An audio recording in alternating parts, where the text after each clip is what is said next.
Hello there, everyone, and welcome to episode 62 of the Play to Win podcast. My name is Kieran. I am joined by Tyler. How's it going, my friend?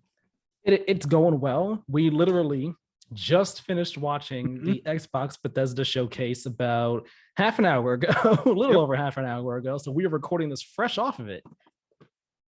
Yeah, I'm really excited to get into this with you. Before we get into it, however, this is the Play to Win podcast, the show where we break down the week's biggest gaming news to in-depth discussion. Subscribe to us on YouTube and podcast services and tick the notification bell. If you're on YouTube, you'll know when new videos go live. It's all very much appreciated. It helps us with algorithms and such. Only one topic for this episode is we're going to be recapping the Xbox and Bethesda showcase, which we're going to get right on into because there's a lot to talk about. Yep. Let's just do it. Let's do this. Fresh thoughts. Exactly. Speaking of thoughts, give me your top level ones. My top level ones. It's crazy, like trying to give my top level thoughts like about half an hour after the showcase because I don't even know if I've like fully formulated my top level thoughts on this yet. And I think talking through this will help me have a better fully formed opinion on it. As of right now, though, I can say that I definitely did like it. I enjoyed it. I'm torn between whether or not this is like one of their strongest showcases. It was and it wasn't in certain aspects for me. I think they've had better showcases in the past, but I like this one a lot. I really enjoyed this one for a couple different reasons, and I'm sure we'll get into this as we go along. Yeah, I'm kind of in the same boat as you.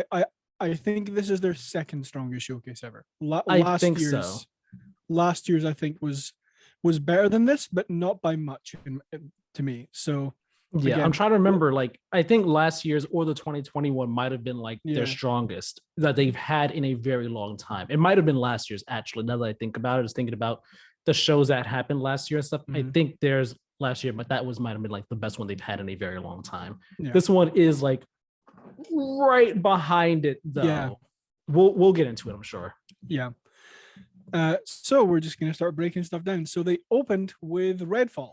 They gave us some actual gameplay of Redfall. Yes. Something that we hadn't seen yet. Nice 5 minutes or so of gameplay. It was great to see. I was like, okay, cool. Interesting. Yeah. Will be an Xbox console exclusive, as well as PC, I think, right? Yeah, it's coming to PC. It's an Xbox game. I'm sure. Yes. Xbox console exclusive in PC. Gameplay showcase the player investigating a church and then encountering a vampire. Who thought? Encountering a couple different vampires actually in there. That's how it started off, like a kind of like a directed playthrough thing. And then it went into like, here's a different couple. There's like a bunch of different snails, like typical gameplay trailer type stuff. After that, is a first-person shooter. Again, gameplay showed you sneaking around, fighting vampires. Also showed off the characters and their abilities. So Jacob is a sniper that can cloak, which is interesting. Remy has a little robot assistant, super cute. Devinder has traps, which I can't remember seeing them myself, but I don't know if they showed off much of Devinder.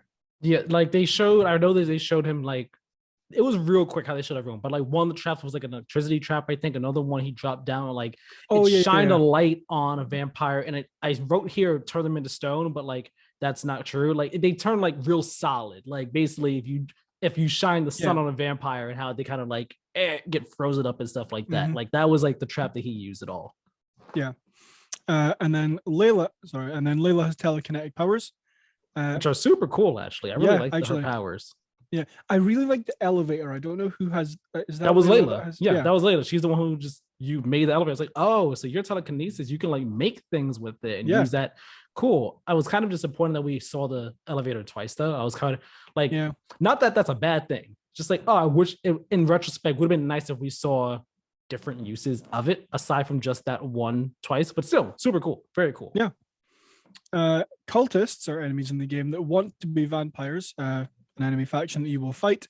Layla can make telekinetic structure for use in combat, like the elevator we just mentioned. Devinder has a trap that, again, just mentioned, we can turn vampires into stone or stone-like for a brief time.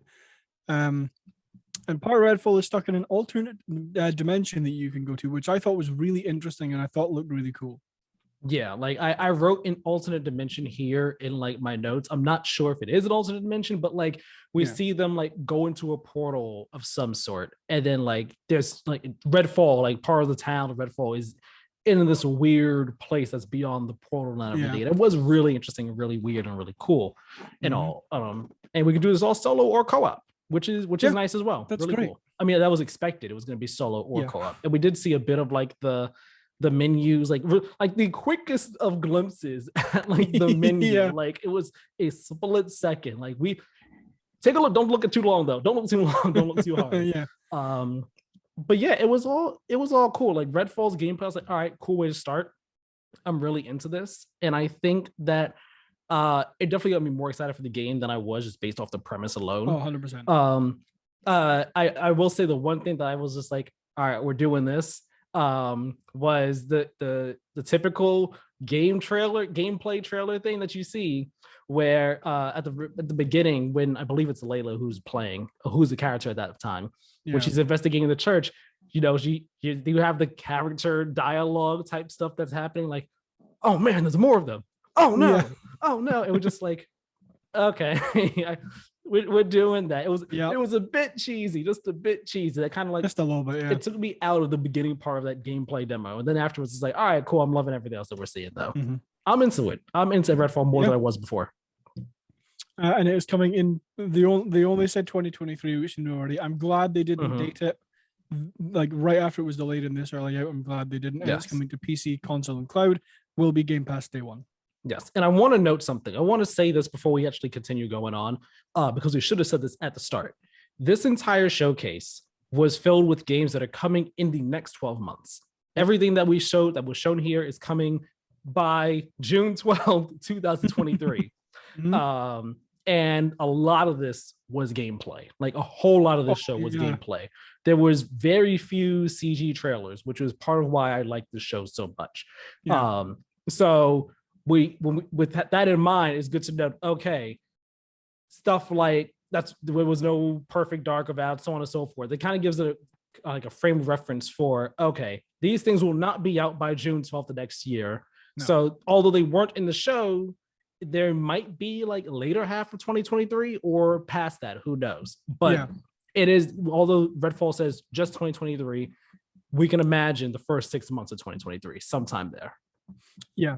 I did really like that. I liked that they weren't, because I mean, not to like break down or get away from our breakdown too much, but like one of my biggest criticisms of Xbox recently has been like, here's a game that you're going to be able to play in an undisclosed period of time, right? Like Fable, Perfect Dark, Avowed, stuff like that.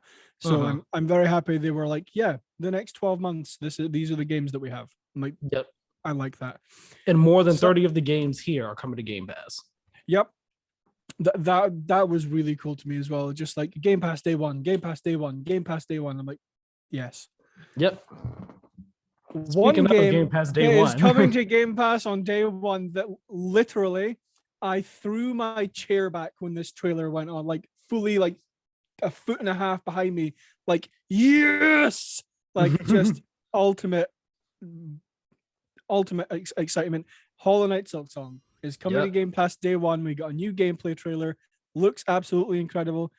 No date yet, but no date, unfortunately. But I kind of wish I had been like live streaming reaction to the event, so you could just see how like utterly excited I was when this came on. Yeah, when that happened, I was just like, and so in the first 10 minutes, they already got Karen's money. Like vampires and then Silksong. All right, what's next? What is going to be next? I mean, they could have stopped there and I would have been happy. Right. That was a cool announcement, though. Well, not even, I guess not announcement, more like a reveal. Like, all right, cool. This is here. It's gameplay. Game Pass day one. That's nice. No date, like not even a year, none of that. Just like it's coming when it's coming. So we'll see when we see more of that. Yeah, but one would assume in some point in the next 12 months, since every game here is the next 12 months. Yeah, I more so was wondering, like, all right, is it this year or is it going to be like a next year thing? Yeah, that's what I'm kind of wondering. We then got a reveal trailer for a game called High on Life, which is from the creators of Rick and Morty.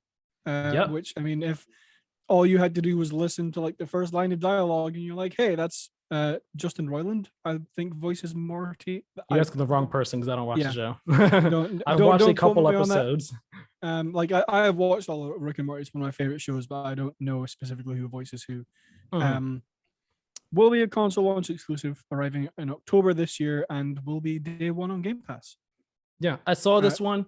I kind of like went back when the show was on. I was like half watching because I was like, all right, just looking to see like information about the previous titles.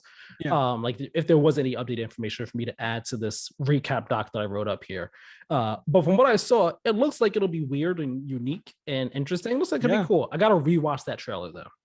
Yeah, it's like heavily like alien focused. You have guns that have faces and mouths and talk to you, and there's a I saw that. There's a knife that's like, yes, more stabbing, and I'm like, I'm actually quite excited for this game. I'm gonna be looking forward to this when it comes out. Right. Then something I actually wasn't expecting, but I think is really, really awesome. Riot Games showed up. They had a little bit of a partnership with Xbox for PC and mobile. Their biggest PC and mobile games will be coming to Xbox Game Pass for PC this winter. Sorry, I'm struggling to speak. Lots of stuff that's really cool. You are going to have all of the champions unlocked in League of Legends, which is really awesome because that takes a while. When you're actually playing the game, that takes ages, so that's awesome. Okay. Also, all champions in Wild Rift unlocked, which is the mobile version of League of Legends. In Legends of Runeterra, which is their card game, you're going to get a foundation card set. In Teamfight Tactics, which is I've never played TFT. I thought that was their card game, but I think from what I saw, TFT is like a mini arena battle kind of thing. Oh yeah, I've heard of it, but I know nothing about it though. That's why when the name popped up, I was like, I know this, but I also kind of don't really know much about it. So yeah. You're going to get select little legends unlocked in Teamfight Tactics, and one thing I'm excited about is all agents will be unlocked in Valorant, which is awesome because again that takes a little bit of time. I haven't played Valorant a whole lot, but I've only unlocked 3 agents, I think. So that stuff surprised me because I was like, oh man, I thought all the characters are already unlocked in Valorant. I thought they were already unlocked and stuff. So I mean, it's a cool partnership. It's cool. They're like, hey, 100%. It's coming to Game Pass this winter, and like these things will be unlocked for you guys as soon as you start the game, which is cool. It's a nice little incentive, and it allows the league community to become more toxic with more new players. Yeah, exactly. That bit was a joke right there. I'm not trying to bash League at all, but it is a cool little partnership, and it is going to add more value to the PC version of Game Pass specifically, right? Because they did it. I don't know if it's stated in the video when they like dropped this in the announcement, but it's PC specifically, right? Yeah. So it kind of is, because at the end when they have like a split screen of the 5 things that you get. It says like PC, mobile, and PC, mobile, PC. Got it. Okay. Yeah, because I'm just like Wild Rift. That's only a PC game, so I imagine that'll be like cloud version you could play through Game Pass on your phone. I would assume.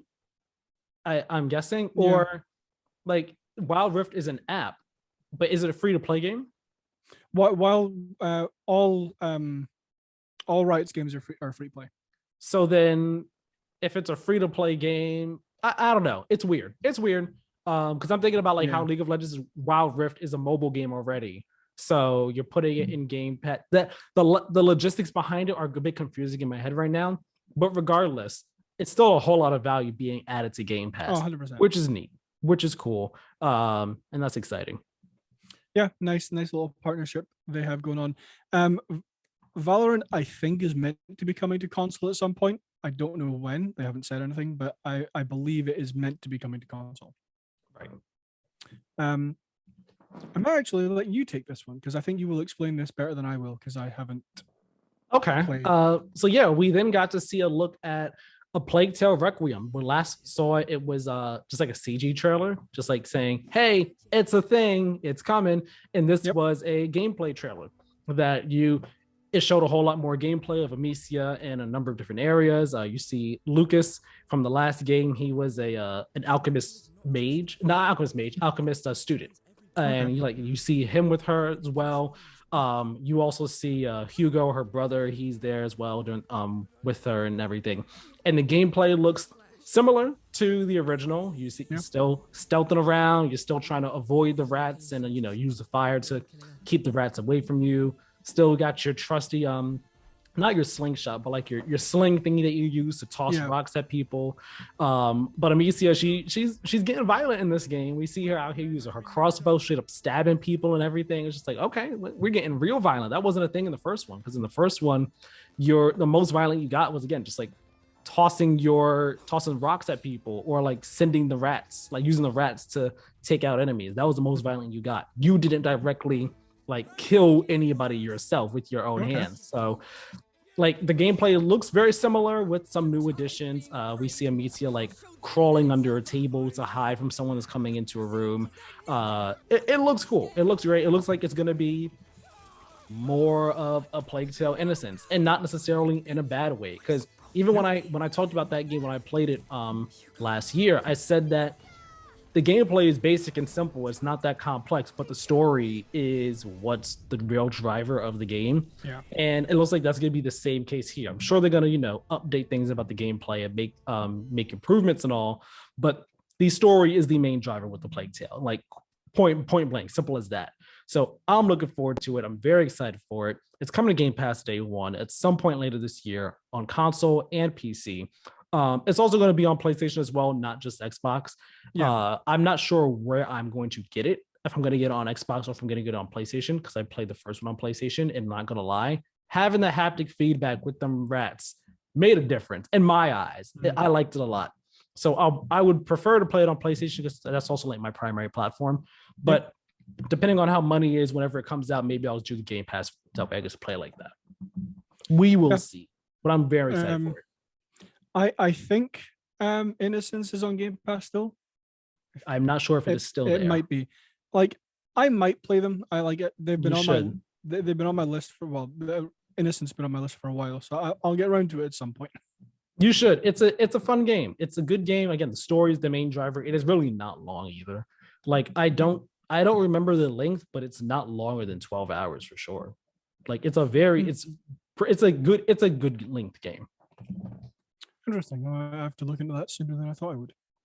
Yes. Next up, we actually got some gameplay for Forza Motorsport. Xbox's racing sim. You have here that the gameplay looks great visually. I absolutely agree. I think this game looks absolutely stunning. Yep. Coming in spring 2023, not this year, like a lot of people thought, including myself. I thought this was a this year game, 100%. So did I, but I mean, hey, take your time. I mean, they did say from like the very start that they're kind of like trying to do more with this one. And I think it was like last year or 2020. I forgot when it was, but it was sometime in the past few years. They were like, the game's early in development or whatnot. So it was like, okay, it seemed like it was farther off than we kind of expected it to be at the time. But I figured it'd be here. But they're making up for it, I guess, with other Forza stuff, which we'll talk about soon. Yeah.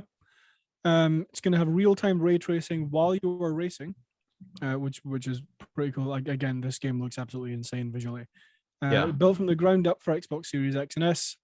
Fully dynamic time of day, which has like a bunch of implications, like not just in like how the game looks, but actually how you play it as well, because the time of day impacts like grip and like the track surface and all that kind of stuff. I think that is really awesome.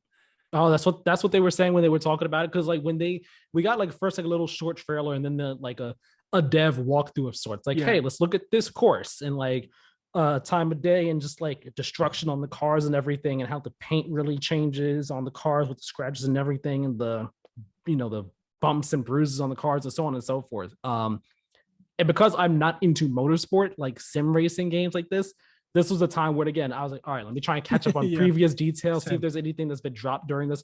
But I was still listening in, kind of sort of still looking as best I could. And I was just like, man, this game looks beautiful. I'm not going to play it because I'm not a sim racing guy at all, but it looks gorgeous. Looks great. I can tell that through this compressed YouTube stream version of it. I can only imagine how it looks like the raw video.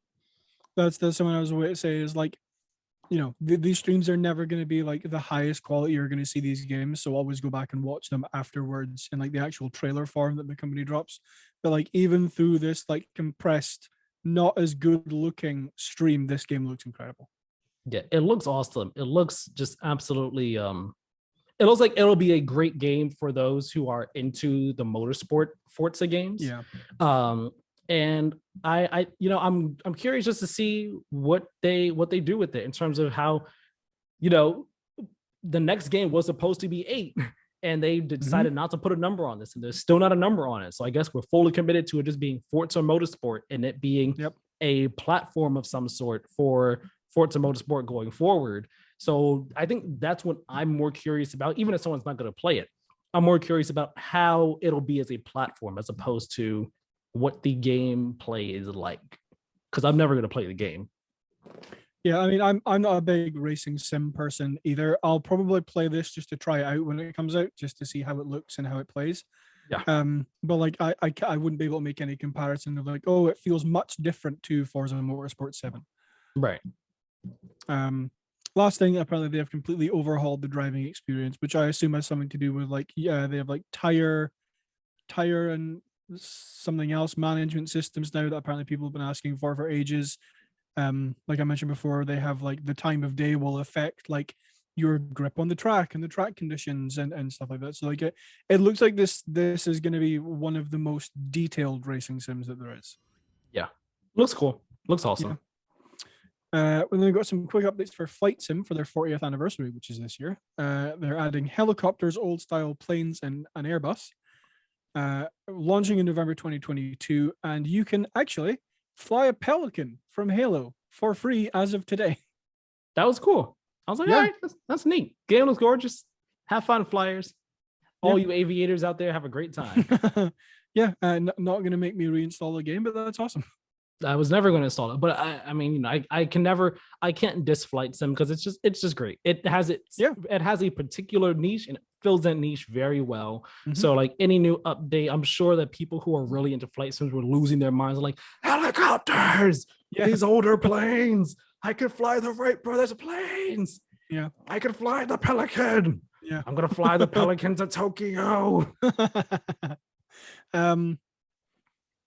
Yeah, so I was just about to say, I feel like I've seen Flight Sim still has like a pretty strong presence on Twitch, so I feel like a lot of people are still like interested in it as well.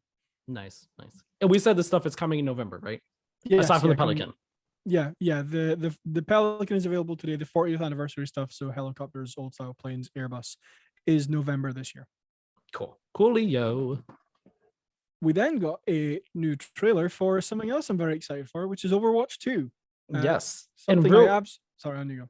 I was gonna say real quick. When this popped up, I was like, "Oh, they have full confidence in that." But in that Activision Blizzard deal, they're like, "Yeah, we have full confidence. We are dropping Blizzard stuff in this show today." Yep. Yeah. I did not expect to see this here at all. Neither did I. So they were teasing a new hero, who had a hook similar to Roadhog. That's what I think. It looked like it was like a holographic hook type thingy similar to Roadhog or what have you. It looked like it, but I think it was actually an axe, because I wrote down later on like, oh, she has an axe and a shotgun. It looked like a hook at first, but they also have like a hologram type weapons too, and those, I think maybe there was a hook there. I'm not sure. I'll have to go back and rewatch the trailer to get a better look at her, but she looked pretty cool. I'm very interested. Yeah, let's tell the people who this hero is. Who are they? Yeah, before I do that, couple just general Overwatch 2 points. No, tell them now. We were just talking about them. Just tell them. The new hero is Junker Queen, the Queen of Junktown. Apparently, she was going to be a tank, which, like from the snippet we got, I did not expect. I thought she was going to be damage. That's what I thought too. But I mean, according to IGN, the article was written by, I believe, Matt Kim. They have at the top, Junker Queen is a tank. So that's going to be interesting. Seeing how that she's going to play and everything as a tank and what her moveset is. Like, I thought that she was going to be I thought she was similar to a Roadhog, kind of sort of, but seeing as how she's Junker Queen, maybe she's more similar to Junkrat and has relationship with him in some way, shape, or form. I know nothing about Overwatch lore. I'm just going based off the name and the fact that Junkrat has junk in his name. Yeah, I'm wondering how I'm wondering how her and Junkrat are going to interact, because they do have history, because Junkrat was essentially exiled from Junkertown by the Junker Queen. So I'm going to be very interested, because Junkrat is also my main, well, one of my mains, or my damage main in Overwatch. So I'm going to be very interested to see how they interact. Yeah, we got a little CG origin trailer for her too, Yep. like her like a arena of some sort. She looks interesting. I like her design. Yeah, she has an axe and a shotgun, with some kind of holographic weapons, and we will be getting a trailer for her at some point. Yep. Back to our general Overwatch 2 information. The game will be free to play.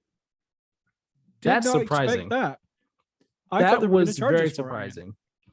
I think that they came to realize. I think they came to realize the battle they were in right there with Overwatch 2. It is like, we're saying this is a new game, but the only new stuff for it is the campaign. All the multiplayer stuff, PvP stuff, is going to be in Overwatch 1 as well. So it was a battle of like, what really makes this one different when this is kind of sort of like a glorified big update for the game for Overwatch 1.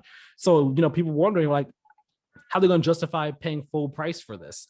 And I think the game being free to play is probably the best way to go about it. It was like, you know what? We understand we will have the games be free to play, and maybe the PvP is free to play, and the full game, like the campaign, is like a $20 expansion or something. Maybe that's how they go about it. I'm not sure, but this was the best way to go about it. Very surprising that they did this though. Very good move. Yeah, I'm also not sure if it was just meant that the early access will be free to play, and then to get the full game will be paid. I don't believe so. Apologies real quick in case you hear people like screaming in the background. There's a group of guys walking down my street with a megaphone saying like, Black Power essentially. And they kind of come down the block every now and then. So yeah, if you hear that, that's what's happening. But I'm looking up right now to see about the Overwatch 2 free-to-play thing.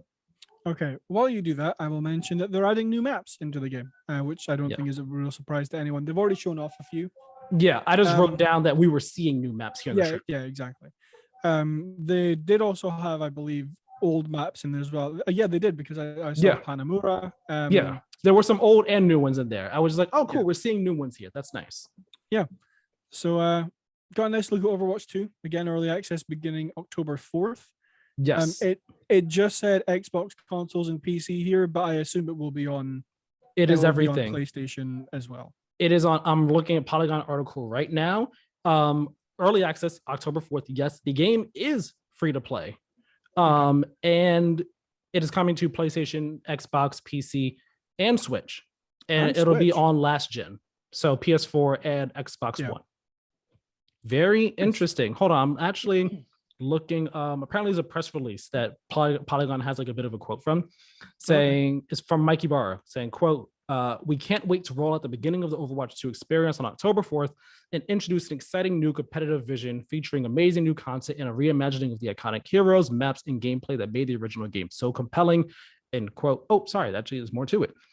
This is the beginning of an always on and always evolving era for the franchise and a recommitment to serving players with frequent and substantial updates planned well into the future to keep Overwatch 2 fresh and fun for many years to come.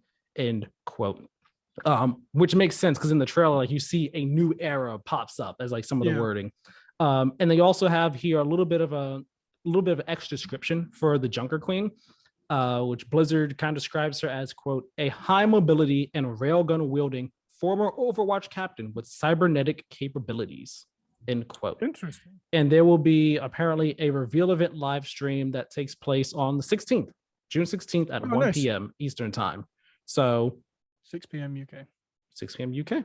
Same day as the Final Fantasy 7 event. So that's interesting. I should also note this Polygon piece was written by Jay Peters. So cool stuff. Very cool stuff. Yeah. I'm really excited for it. I'll see, I'm sure we'll be shown more as we get closer to October 4th. Of course. And we should also note, like, the details that I have here in this doc is what I wrote down as the event was happening. Of course, there are going to be some details that we talk about for some of these things that there might be new information for it that we just didn't have at the time because we're recording this literally right after the event happened. So any incorrect information will certainly be amended in the coming days. More information I'm sure will be told about this to come, and perhaps even at the Xbox event that's coming tomorrow. Exactly. Nope. But tomorrow after this episode goes live, the 14th, Tuesday the 14th. Sorry, you said tomorrow, and I'm like, this is Sunday. That's on Tuesday, not Monday. Yeah, I know. I was thinking of the episode coming out rather than us recording right now. Yes. We then got a new trailer a reveal trailer for Ara History Untold, which is a real-time strategy game from Oxide Studios. A nice CG trailer for that, and will be day one with Game Pass. Yep, it's an Xbox Game Studios publishing game that they got going on here. So cool for those who are into RTSs. If the trailer piqued your interest, hopefully it's right up your alley. Also, quick note: it is coming to PC. That's PC as well. Nice. And just PC. Oh, just PC. Got it. So it's gonna be PC Game Pass. Understood. Yes. That makes sense. Then we got Pete Hines on the stage, who is the head of Bethesda. I thought he was like community or something over there. Is he? I thought he was the head of. Maybe he is. I could be wrong. Continue though. This is gonna bother me. It's gonna bother you? What? All right. You want me to talk about this while you look that up? Sorry. Pete Hines is a senior vice president of global marketing and communications. There you go. I knew it was like some like communications type stuff. He wasn't like the head of Bethesda. I'm like, all right. Oh. Well, that's wrong. Pete Hines, a very important person at Bethesda, came onto the stage to talk about a couple of games. Just very briefly talked about Redfall, saying it was coming early next year. We then got him talking about the Elder Scrolls Online High Isle, which is coming out on June 21st, so next week, which got a new trailer. I believe it's launching on all platforms on June 21st. Don't quote me on that because I don't keep up with the ESO. It should be. I mean, it's a game that's on all platforms, so it should be. And apparently, the High Isle is an area that has never been explored in Elder Scrolls, so that is cool. That's very exciting. We then got a trailer for Expeditions: The Pit for Fallout 76. This expansion takes players out of the Appalachian Mountains for the first time in the game, and comes out in September this year. Yep, I think we first got this teased last year. I think. Yeah, because I know they had said like, we got 2 new expeditions or something in the future or what have you. Yeah. So I think they had teased at them. It's our first time like actually seeing gameplay for it. So for Fallout 76 fans, if you're out there, you got some new fun stuff coming your way. Seemingly fun stuff coming your way. And presumably again, we'll be launching it on all platforms that Fallout 76 is available. Yeah, you would imagine it would. Then we got some new Forza Horizon 5 DLC, which is Hot Wheels DLC, which I wasn't expecting. I thought if they were going to do anything, I thought they might have done like a Lego one like they did for Forza Horizon 4. I'm loving it. I'm like, hey, this looks cool. This looks awesome. Yeah, looks awesome. It's available July 19th as a $20 standalone DLC, or also as part of the premium bundle. That if you've bought that already, then you will get this DLC. And after this part. Yeah, so this is saying like if on the Xbox Wire, the Hot Wheels DLC, you can access it after you like do the first 15 minutes of the main game. Oh, okay. Sorry, I did not see that. Yeah, that was it. They didn't announce that during the trailer. Like that's from the Xbox Wire. I was like, there's got to be more details to this. That's where I got the $20 standalone thing from. Yep. Yeah. Sorry, I was just if you want me to finish, I would go for it. Yeah, so the DLC, the Hot Wheels DLC, can also be played in co-op from the start. So as soon as you start the DLC, you can play it from co-op start to finish. They said it's a 5-part Horizon story, so 5 missions for this Horizon story here with the Hot Wheels thing. There's a whole lot more details in the Xbox Wire post that I did not get a chance to actually throw it here because I was like skimming through it also while watching the showcase too. But it looks cool. It looks really fun. Yeah, it does. Going through all the upside downs and everything. And it's crazy because I was actually playing Horizon 5 for a bit before the showcase happened. Because I was going to play Halo Infinite, but I had to do an update. And then after the update, there was only like 20, 30 minutes left before the showcase. And I still had to go do some stuff with some laundry. So I was like, I was going to drive at Forza. So I just drove around in Forza. And I was like, all right, cool. So I'm looking forward to this. Yeah, as am I. I'm probably going to pick this up when it comes out. We then got a new short CG trailer for Ark Survival Evolved 2, which I believe was announced last year at their showcase.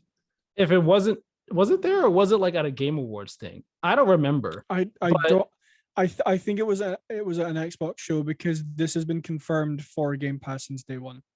Got it. Well, regardless, this trailer showed nothing except more Vin Diesel for like 20 seconds, except it showed him like on a dinosaur riding like a big T-Rex looking dinosaur that has all this armor and stuff on it. So it's just like more Vin Diesel coming your way.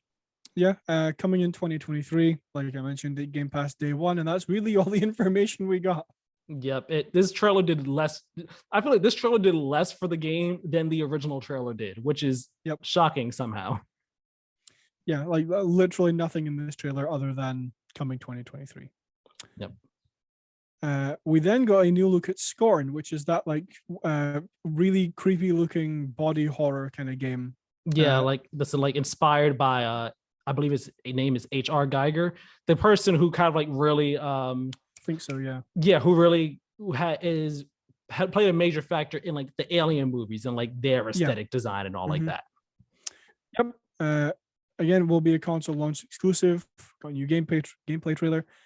Is launching October 21st, 2022, and will be on Game Pass day one. I'm glad we have a date for this because this was one of the games that was shown before the Series X launched as a Series X game. So I'm happy this game has a date for it because this game, I've known about this game for a long time.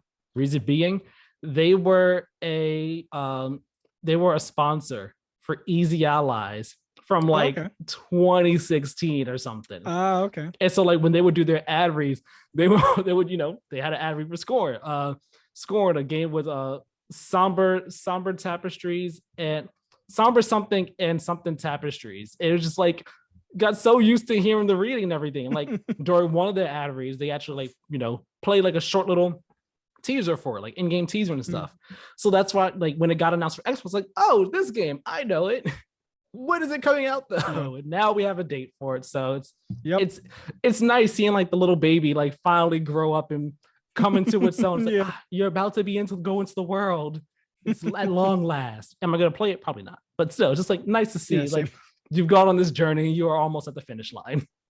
Yeah. I'm also probably not going to play this, but like I really do like the aesthetic of this game. Yeah, it's cool. We then got a new trailer for a new game called Flintlock: The Siege of Dawn. I forget which trailer this was off the top of my. Oh no, yeah, it's the one where you have an animal companion that you can teleport with. Yeah, it was interesting. At first, I was like, I don't know what this game is, and then it's a third-person action game, and I was like, all right, we have the animal companion with us. Like you said, like that's teleporting through the portals and fighting enemies with us, and like I like the part where the animal companion came to us and like kind of took over us and helped us fly through something and then separated from us. I was like, oh, this looks cool. It's interesting. And for a hot minute, I was like, is this like trailer for Greedfall? Like the new Greedfall game that got announced? The exact same thing. And like I've never played Greedfall, but I was thinking it was just because of like the pirate type of aesthetic that was going on with the character. I was like, I know Greedfall kind of has that same thing too. I was like, is that the second Greedfall? I don't think it is though. I don't think this is anything like that. So it's not Flintlock. This he's done, but it looks interesting. It looks intriguing. I like this game. Yeah, I really enjoyed the trailer. I'm going to keep my eye on it. It's launching early 2023, so like a little bit while to wait, but will be on Game Pass day one as the same as many of the games in this list. Yep. Another game that I am really excited for because I really like the look of is Minecraft Legends. This one surprised me. I was not expecting. When Mojang first popped up, I thought, okay, this is either going to be an some form of update for Minecraft, or it's going to be maybe Minecraft Dungeons 2. That's what I was thinking. Yeah, and then they said a new game. I'm like, something new. And then I saw Minecraft. I was like, oh no, it's Minecraft again. I was like, wait, Mojang not making a Minecraft game? What's going on? It is an action strategy game that's coming out next year. So again, little while to wait. I in my doc that I had, I just wrote Minecraft Apocalypse ? Minecraft Apocalypse? That's what it looked like. It looked like the Nether was coming out of another portal and spreading with all these pig creatures coming to attack you.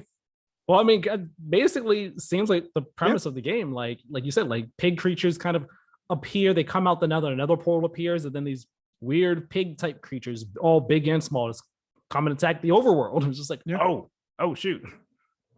Yeah. Has a little bit of a more interesting art style than Minecraft does. You still have that kind of like, obviously it looks like a Minecraft game, but it looks a little bit different than what we usually got between dungeons and the base game. Yeah, it's hard to describe. Like, it felt like it was still like clearly Minecraft with like the blocky aesthetic and all, but in like the quick snippets of gameplay we saw, it seemed like it almost had like a cell shaded look to it as well, kind of sort of. Maybe that was just like due to the outlines on the characters and the world and stuff. It seemed like it was like a bit cell shaded at all. It was really weird in terms of like its art style. Weird in just the fact that I can't specifically place it. It's like this is distinctly Minecraft, but it's also not just Minecraft. It's interesting. I don't know if I think I'll have to know more about the game to decide if I want to play it, because it is an action strategy game. It's a blend of the two. But I like the premise. It's like, hey, the overworld has to unite. Like, get the creepers, get the zombies. You know, we're gonna fight the creatures from the nether. It's interesting. It's cool. Yeah, no, like I really enjoyed what we saw. I obviously I want to see more before I 100% decide if I'm going to play it. But right now I'm very interested in it. Especially since it has online co-op and competitive multiplayer. Again, Game Pass day one, and will be coming to all platforms. Yeah, so not just Xbox, PlayStation, Switch as well, PC. I want to say real quick, I mean, this probably isn't like a novel point right now or anything, but I really like how Mojang continues to like just do new things with the Minecraft IP. So they're not just sticking with just Minecraft. We had, Minecraft Story Mode, which was the Telltale. We had Minecraft Dungeons, which was, more a dungeon crawler. Now we have Minecraft Legends. I like that they, branching out into different areas with the Minecraft IP. I wonder what will be next. Yeah. I definitely like that they're kind of expanding the Minecraft universe, so it's not just, again, not like the base game. You have all these different stories being told within kind of the same world. Yeah. Another new game we got to look at was Lightyear Frontier, which is kind of like a mech survival crafting game where you land on a new planet to make a new life for yourself by building bases. Yeah, building a farm and stuff, and it was like, okay. And I the one thing I couldn't stop thinking of though, once the name popped up, I was like, man, you all gonna like try and capitalize off the Lightyear movie? Just like, hey, similar premise. He landed on a new planet. You're landing on a new planet. You gotta find a way to survive. Oh, would you look at that? That movie's Lightyear. We are Lightyear Frontier. Yeah. Just the name connection, which is funny to me. But I mean, it seems like it'll be a cool game for those who are into like survival games. Seems unique. Yeah. It's coming next spring, Game Pass day one. I don't know if I'm going to play this just because I don't typically like crafting games. But we'll see. Anything can be possible. Anything and everything's possible, as we will clearly see later on in this showcase. Yep. Like, anything is possible. Yep, 100%. We then got a new look at a game, a new game called Gunfire Reborn, which is a 4-player co-op roguelite action game. Yeah, it was kind of weird. A little bit. I say weird, and I say that a lot, but just like the premise of it, just like, okay, this is interesting. I kind of wasn't really sure what to make of it. It's like, okay, this is a weird game with the interesting hook, I guess, but I'm not sure. Like, all right, it looks like it's a game. Like it's a game that exists. I'm not sure how to feel about it though. Yeah. I mean, it's a roguelite, so I'm a little bit interested in it because I like that kind of game. I'm not 100% sure, and obviously I want to see more before I play it, because like we didn't get a huge look at the game in this trailer. We got gameplay, and we got a little bit. I think we got a little bit CGI as well, but not 100% sold on it as of yet.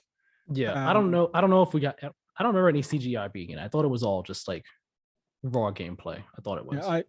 I'm probably misremembering because I just watched like 30 trailers an hour ago. and I'm still trying to process a lot of them.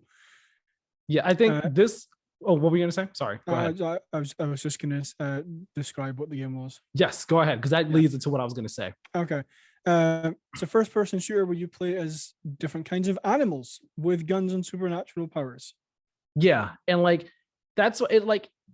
That's like the interesting hook of it. It's like, okay, interesting premise, interesting hook. But this is like, I think the one game in the show where I was just like,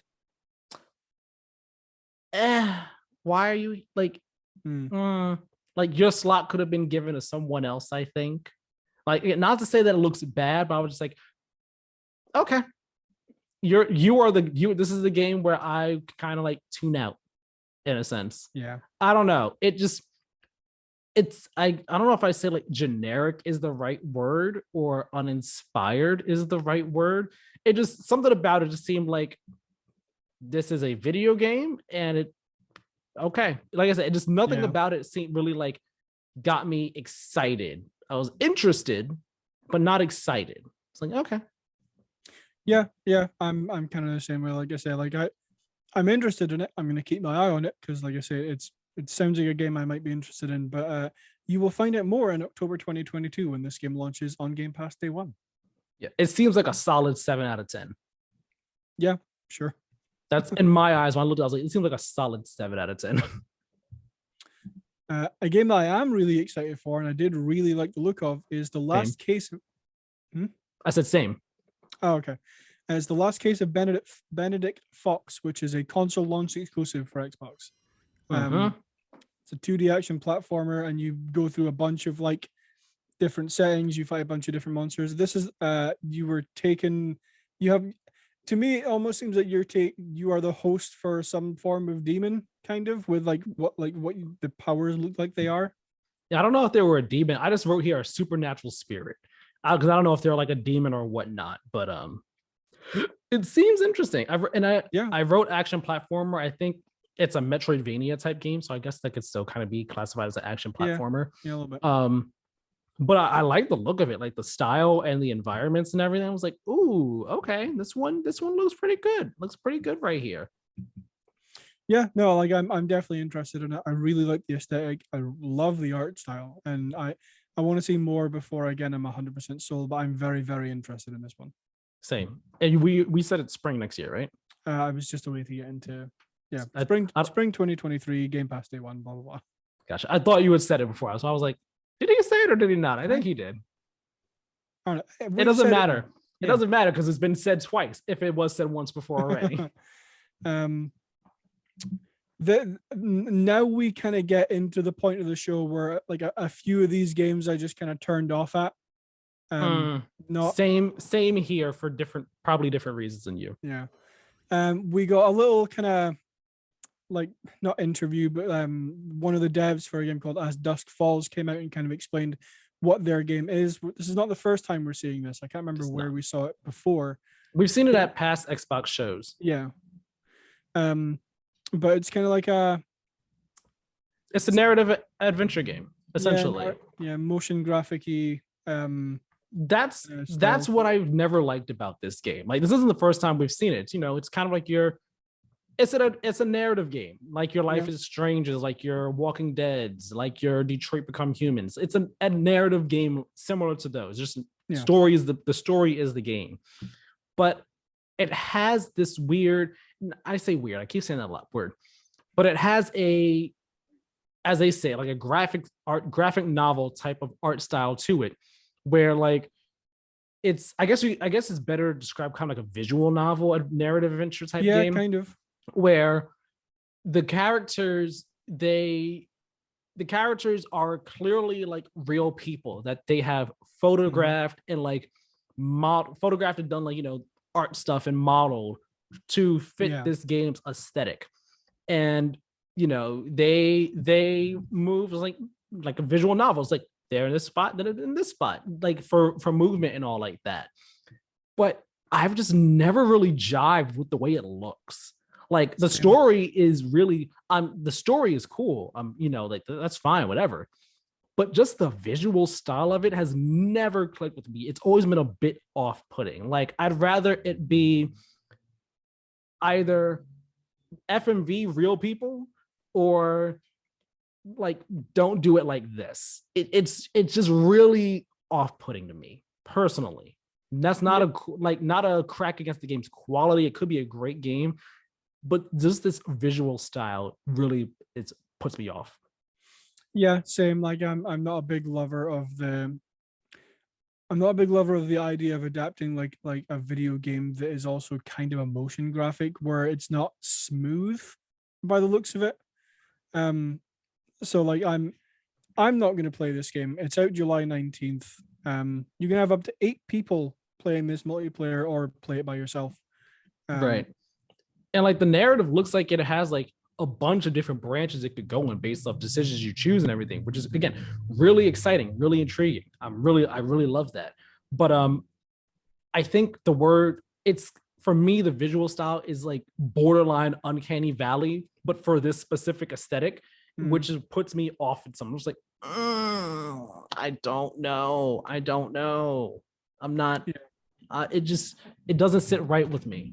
But hopefully the game is great. Hopefully it's great. Hopefully it tells an emotional, deep story and stuff. Hopefully it's a good one. Hopefully choices matter and everything. Yeah. They showed a bit of like, I think that's for this game where they showed like one scene and then it had like branching off points. Yeah, that's what I was saying. Like, we saw like all these different branches and everything. Yeah. It's coming to Game Pass day one. I think I might look at gameplay for this game when it comes out and see how it actually plays and then maybe play it or not. But as of right now, I'm really not interested. Yeah, I'm sure I know how it plays. I think I would really have to like read reviews and be like, all right, is the story good enough to warrant me like actually sitting and tolerating the art style? Because I'm not sure if it will.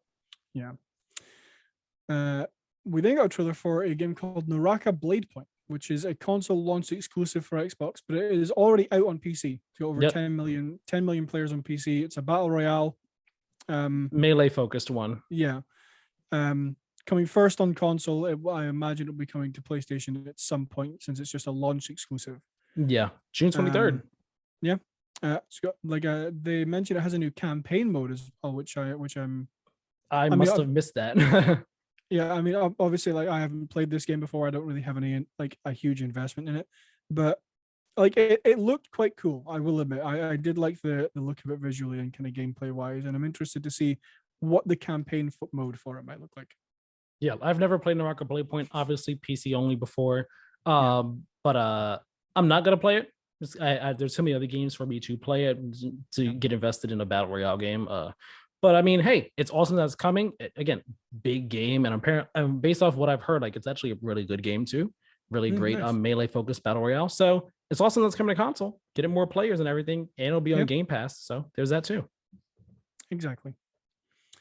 We then got to look at Pentiment, which is a new game from Obsidian. One of their showings for the showcase. New narrative adventure game, I believe, from Tom Sawyer. If that name popped up, I did not see it. No, the name didn't pop up, but I have. I mean, this game, I think, leaked ahead of time, or it was like rumored. There was a game from Pentiment at Obsidian, and I was watching Podcast Unlocked either last week or the week before, and I believe Miranda Sanchez was talking about. I think his name is Tom Sawyer.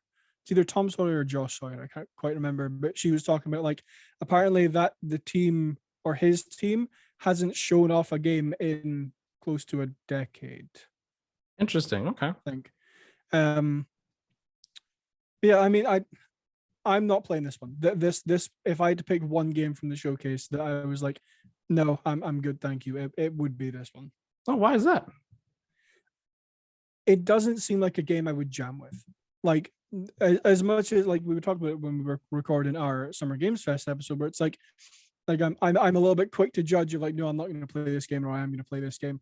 But like I have played games like this in the past, and they have not clicked with me at all. I see. That makes sense.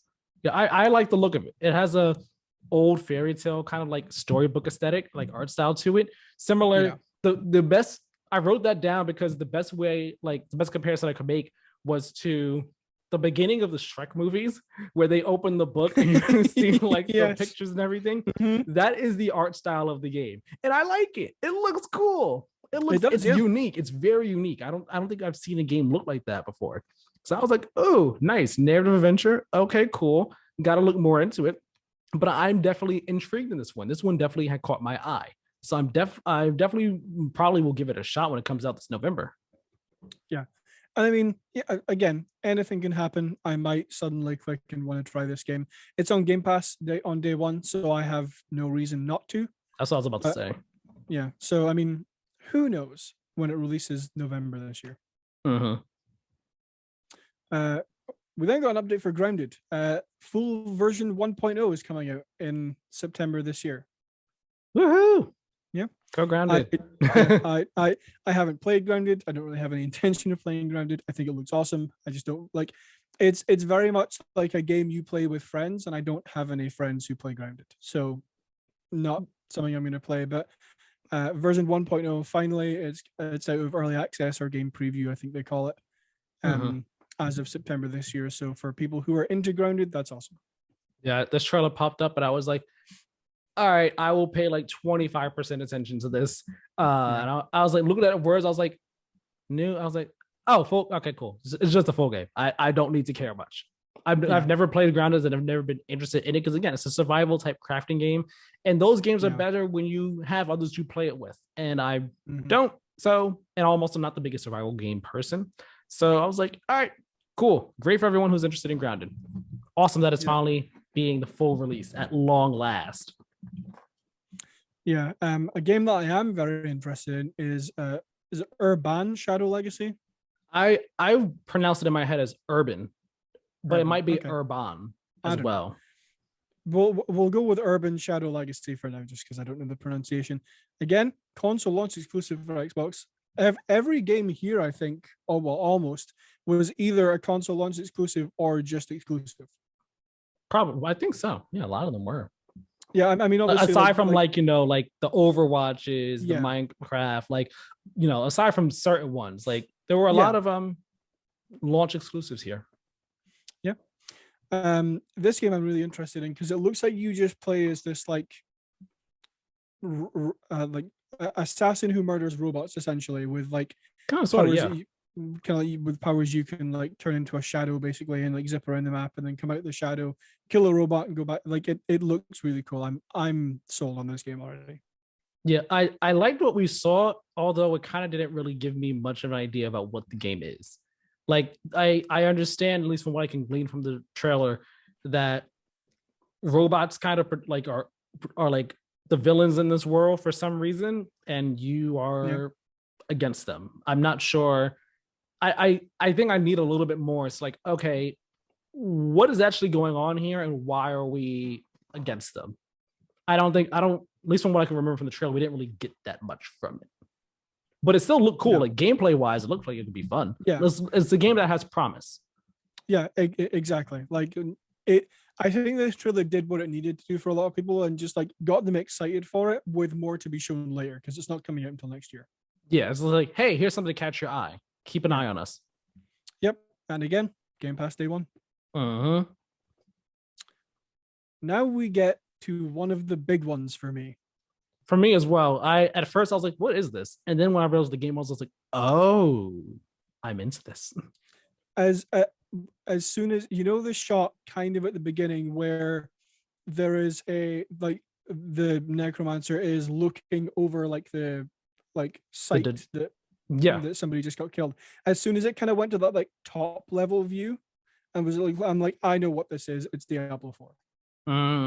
Nice. I have played enough of Diablo 3, too much of Diablo 3, to know that like what that kind of view looks like in a Diablo game. So I was very convinced it was Diablo 4 when they showed that, and it was. Nice.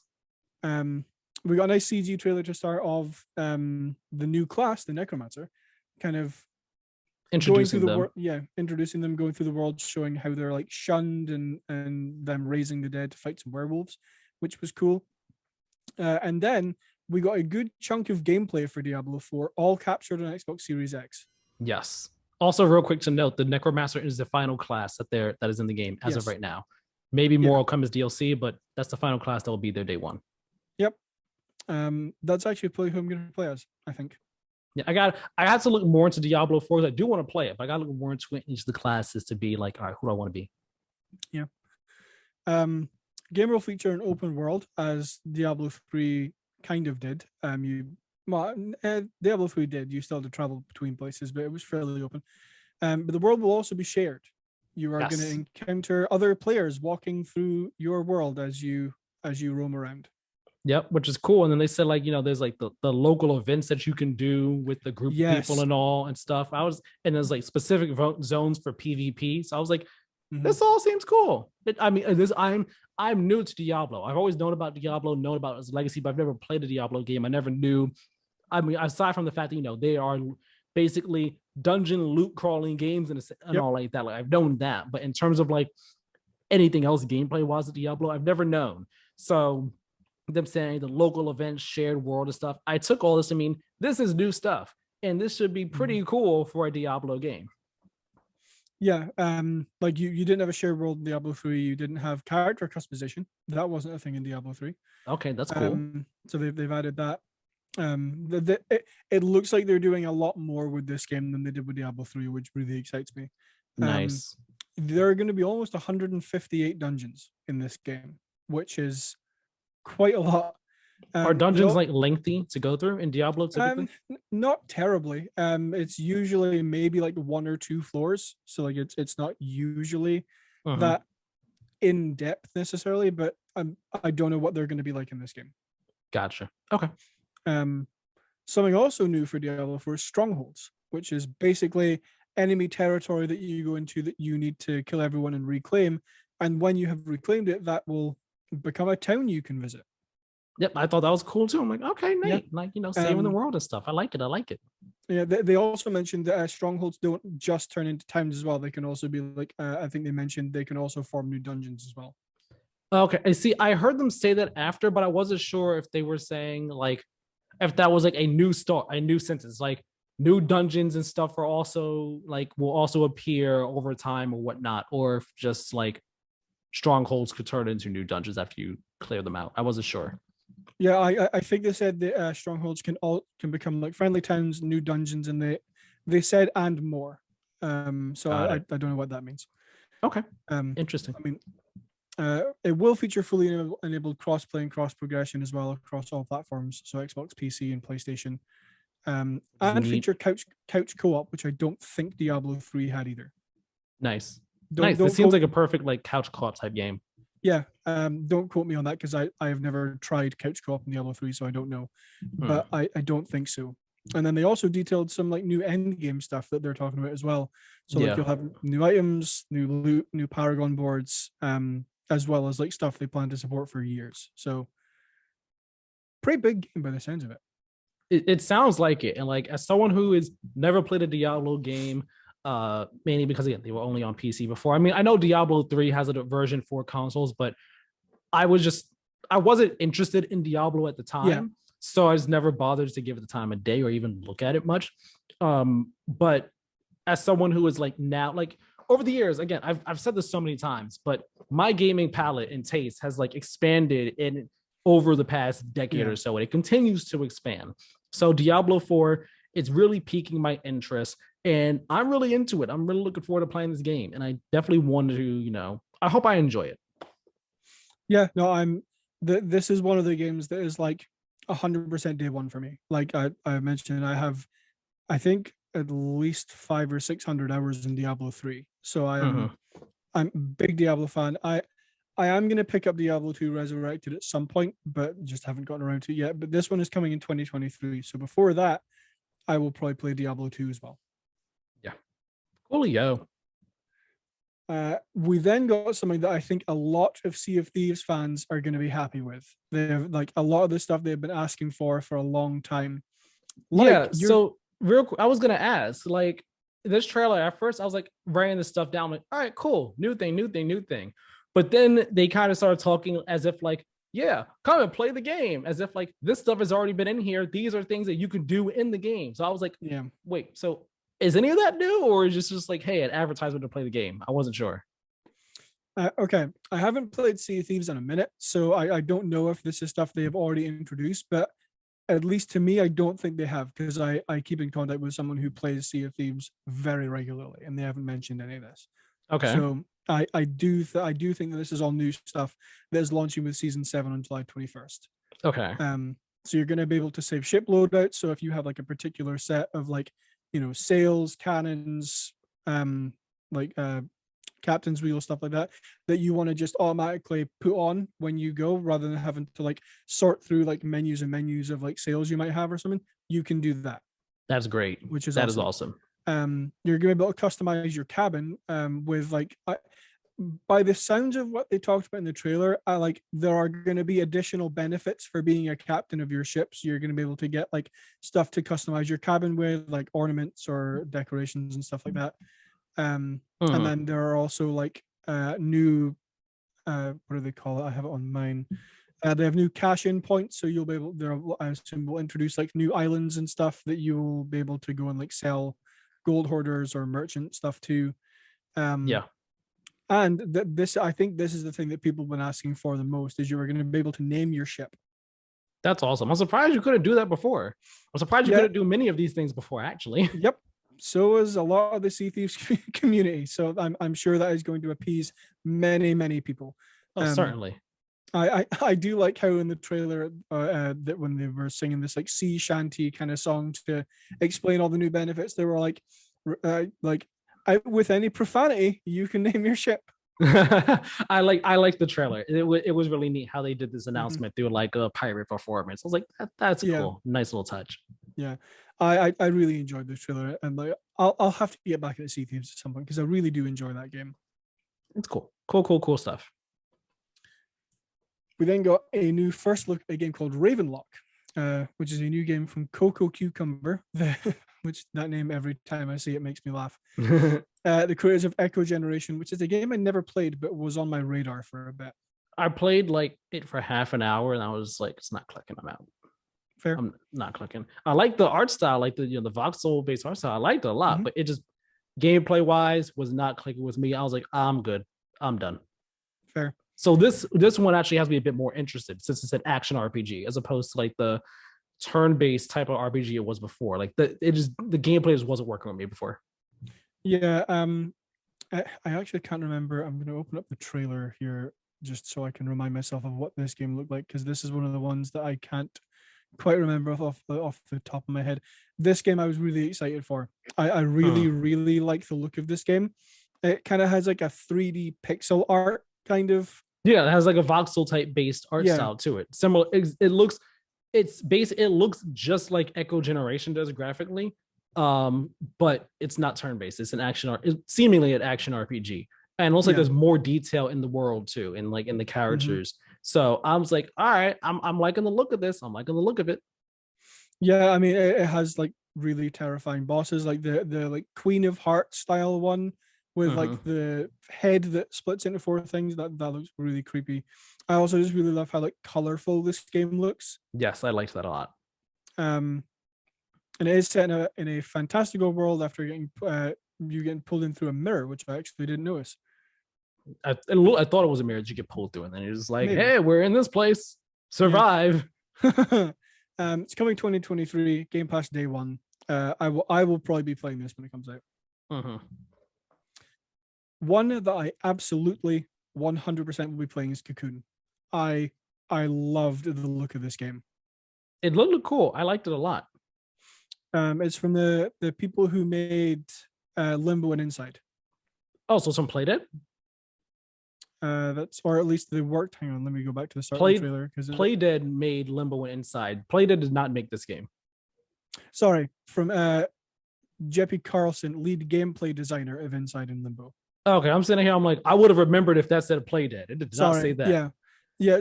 I mean, it passed quite quickly when the trailer came on, so I just saw Inside and Limbo in block text. I'm like, okay, so it's from the people who made that. So one of the guys who worked on it. Yes, one of the people who worked on Inside and Limbo made this game. Again, console launch exclusive. This one published by Annapurna Interactive, which I'm very good publisher in my opinion. It's like an isometric view adventure game, kind of, where like you use like different colored orbs to solve puzzles, and you play as like Mothman by the looks of it. It was weird. Weird in terms of like it didn't really do much to tell us what the premise or the game is, but it was just like, hey, this is the world, and the world itself is intriguing. I want to know more about this game. Yeah, 100%. It's coming again 2023 on Game Pass day one. So if you enjoy the trailer, keep your eye on it, because I certainly will be. Yes.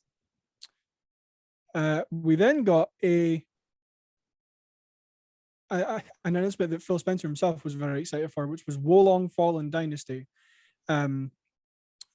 developed by Team Ninja. Yes. Yeah, developed by Team Ninja and Koei Tecmo's the publisher. Yeah, published by Koei Tecmo. Yeah, because when Phil Spencer came on stage after this, he started like, we're thrilled to be working with a Japanese developer, which he's wanted for ages. So I'm happy about that. Coming early 2023, Game Pass day one, all that kind of stuff. I don't really have too much to say about this game because neither do I. Interest me a whole lot. It's not that it didn't interest me. I just wasn't sure what the heck was even happening. I was like, okay, we got dragons and warlords seemingly. Yeah. I was like, I have no idea what this is about. I want to know more though. Funny story, actually, when I was watching that podcast Unlocked episode, Ryan McCaffrey was talking, hey, I want Team Ninja, my God, to pop up, because all the Ninja Gaiden games had just been put on Game Pass. So he was like, maybe we get a new Ninja Gaiden game from Team Ninja. Not quite. It wasn't that, because when I was making my doc, because I'd watched that and Team Ninja popped up, and it looked like, I've never played Ninja Gaiden, but it looked like a Ninja style-y kind of game from the very start. I put in my doc like Ninja Gaiden ? I see. Interessante. But it is not, alas. Sure. We then got Phil Spencer on stage, who just kind of like talked for a little bit again about like, he wanted a Japanese developer. And then he, sticking with the theme of Japan and Japanese developers and Japanese games, announced that there was a franchise from our friends at Atlas that was coming to Xbox. Yep. And he said it just Persona 3 Portable, Persona 4 Golden, and Persona 5 Royal are all coming to Xbox, Game Pass, PC, and console. And each one will come to Game Pass day one, as soon as they drop on Xbox, essentially. Which is one, wild, because people have been asking for this for a hot minute. People thought it would never happen. Yeah. It is now, which is crazy. Two, it's wild because, well, first off, actually, before I say that, Persona 5 Royal is coming first, October 21st this year. Golden and Portable, and Persona 4 Golden, Persona 3 Portable don't have dates yet. What is shocking though is that, at least as far as I can tell from what I have read, they're only coming to Xbox. Like Persona 3 and 3 Portable and 4 Golden aren't coming to PlayStation console, although they were on PSP and PS2 and Steam. Like those were PlayStation games before. But as from what I can see, PS4 and PS5 versions of Persona 3 Portable and Persona 4 Golden have not been announced. And none of these three are coming to Switch, which is where people have been asking for them for the longest time. Yeah. It makes no sense. So I'm like, it's great that it's coming to Xbox, but Atlas, if you don't put 3 and 4 on PlayStation and all of these on Switch, what are you doing? Yeah. It makes no sense to me. Yeah, I mean that also doesn't make sense to me, because usually when it leaves, like, so Persona 5 Royal has been exclusive to PlayStation this entire time, right? Yeah. They've all been exclusive to PlayStation. 4 Golden is the only one that's left a PlayStation platform and gone on to Steam. Okay. Interesting. Well, anyway, usually when like they leave the platform they were exclusive to, they come to all other platforms. So right. So it's so weird. And like there was no word about it being like exclusive for a period of time. Like I went to Atlas West Twitter page, and Didn't see anything about that. Didn't see anything about them saying, and they're coming to other platforms too. None of that. And I'm gonna check again, like now, to see if they have anything. But no, they're just saying Xbox and PC, and it's so weird. It is so weird. It is weird. It makes no sense at all. At least now I'll have an excuse to play Persona 5 Royal without buying it. Yes. So here's my thing now. Here's my spiel. Before you do that. No, I'm going to say this real quick. It'll be super fast. Okay. I promise you. Okay. Everyone on Xbox, you have no good reason now to not play Persona 5 Royal. It is coming to Xbox this year. It will be on Switch. On Game Pass as soon as it comes out as well. You should play this game. You need to play this game. Karen, I want to hear no excuses out of you. You will be playing this game. You have no reason not to. It is on Game Pass. It will be on Game Pass. You can just download it. You don't have to pay for it. Play it. Do you understand me? I do, and I will play this when you play Hollow Knight. Okay. First off, I'm going to play it. Second off, this is a demand, not a request. Okay, fair enough. Good. Okay. Now we are on to the penultimate announcement of this showcase, and arguably one of the biggest ones, I think. Yes. Is Phil Spencer still on stage and says, "Hey, we're working with someone who I've respected for a long time. I've wanted to work with for a long time, and pass it over to Hideo Kojima." Mm-hmm. Confirming the rumors. Yep, he is working on a game, presumably exclusively for Xbox, because he is working with Xbox Game Studios. So yeah, I mean, he said that it's a game he's wanted to make for a hot minute, and it's only because of the cloud technology. So theoretically, logistically, it just makes sense. So new game that's using the cloud, and no other details other than that. Literally, he just popped up. Essentially, this was a, hey, the rumors are true. I'm out. Yeah, pretty see much. you when I see you. Yeah. Which I mean, kind of bummed me a bit. I was hoping we would actually see whatever this thing was. Especially after like the leak happened over the weekend of like, this is the name of his new game and stuff. But like, nope, nothing. So I mean, is what it is. It's fine. Still a big announcement. Still cool that he even appeared on the Xbox stage. Like that was the big deal. So it's like cool. Yeah, 100%. We will see that when we see it. Yep, probably. I'm guessing not for a few years yet, at least. If yeah, especially if like they were still trying to iron out the deal earlier this year. It was just like yep, okay. We didn't show it. It was talked about. It was not shown in this showcase, meaning it's not coming out in the next 12 months. Yep. That's how they get around. That's the little loophole they use. Yeah, exactly. Okay. Then we get on to the biggest thing from this showcase. Yeah, the one thing everyone wanted to see. Yeah, the one thing that everyone wanted, and if they didn't show it, I think everyone in the industry and the community would have been surprised. We got Starfield gameplay. We got our first look at Bethesda's next open world RPG set in space, and we got quite a number of details about it as well. Yes, it was about what I think. Looking, I forgot what the YouTube video length is, but I think it's about anywhere from 15 to 20 minutes or so, because it was the last thing that they showed there. So I think it was about like 15 to 20, 25 minutes maybe of just Starfield time. And it was cool. Yeah, no, like I'm really happy with what we saw. I'm very, very excited for this game. I don't know how I feel. I'm not excited. I'm not excited.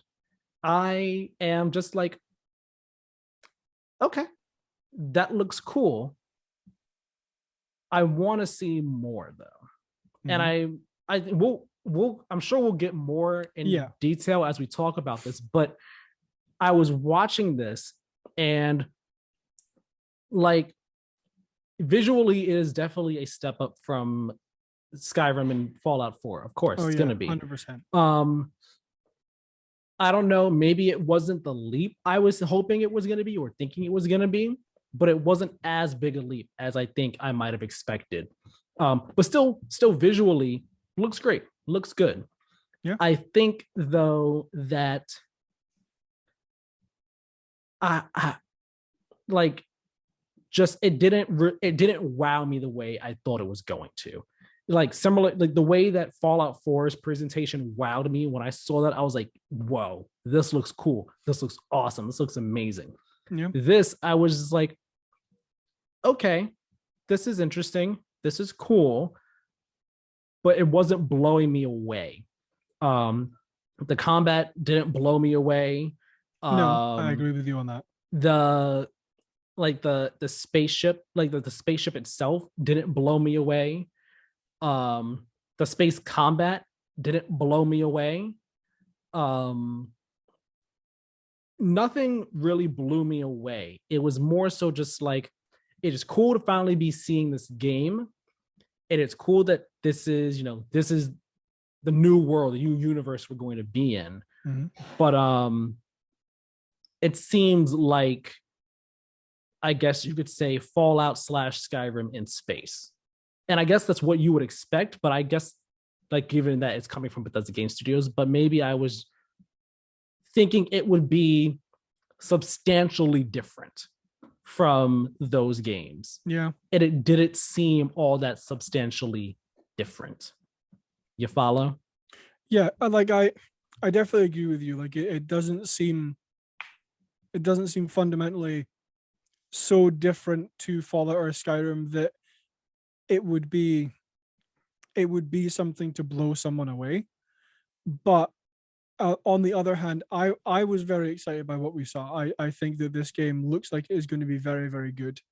I think I am kind of somewhere in the middle of you. Like I do think this is a massive step up from like Skyrim and Fallout visually, like visuals wise. And I think it looks about how I would have expected it to. Like I didn't think it was going to be this, like huge graphical showcase piece that would rival, like, I don't know what's a game, like a Horizon or a Forza or something like that. Exactly. I never really expected it to be that or really anywhere close to that, but I do think it does look significantly more impressive than Skyrim or Fallout ever did. Yeah, Skyrim's probably a bad comparison. It's a 2011 game. Fallout's the better example, since that was a newer gen game and all like that. But I think let's talk about what they showed. Let's talk about what they showed first. That way we can kind of talk about that and give more of our perspective on that stuff. So lead us on, sir. So they opened with a quote. I'm not sure who they did in the gameplay. They show who said this quote, but I can't remember who that was. Yeah, I didn't get a chance to write it down either. Yeah, but the quote is, "The wonder is not that the field of stars is so vast, but that man has measured it." I just like the quote. I just wrote it down. Yeah. No, it's a good quote. The gameplay that we saw is early on in the game on a moon called Crete. The moon is called Crete on the system of Ansolin. Yeah, so the game, it started off on Crete, which is the moon of Ansalon. Ansalon's a planet. Ansalon, okay. With solar date May 7th, 2330. So yeah, just little details they gave us. Yeah. Your UI has gun, grenades, health bar. Like, well, you have a health bar in your UI. You can use guns and grenades. You also have like a cute little, well, I say little, a cute robot companion with you. I don't know if I'd say cute's the word I'd use, but you had a robot companion with you. Yeah, like, well, big mech looking thing, 2 arms, 2 legs, like nothing that is like, like you haven't seen before in other sci-fi things, but still cool. Yeah, and I like, just speaking about the HUD real quick. Like, I like how clean it's clean and minimalist in a really neat way, and it really feeds into, like they said before, like we were thinking NASA punk in terms of our theme and aesthetic for Starfield. Yeah. And like the HUD's art design, the UI design, the UX, whatever you want to call it. It certainly fits that bill of like NASA punk, I guess you would call it. Like, it looks like, the from the text to the style of everything, it looks like something you would see in a space movie. Like, it's like something you might see in like Aliens, for example, in terms of just the text font and the colors and all like that. And like you had I couldn't completely tell what the bottom left circle was, but like I saw like the words O2 for like oxygen, your CO2 on there as well. And I think that was supposed to be telling like the center of gravity, or at least like a compass of sorts. Because like when the player was moving, like the inner circle on it was turning as well, I think, like slightly. So I think it was supposed to be like, hey, where you are in terms of like the planet's rotation or elevation or what have you, something like that. But I was like, oh, like I'm sure that'll make so much more sense when you're playing the game and all like that. But yeah, cool little HUD. Yeah, no, like it is. I think it's very cleanly designed, and I think it suits. I think it suits the game very well in terms of that kind of NASA punk kind of theme to it. Yeah. You are going to have third person and first person views.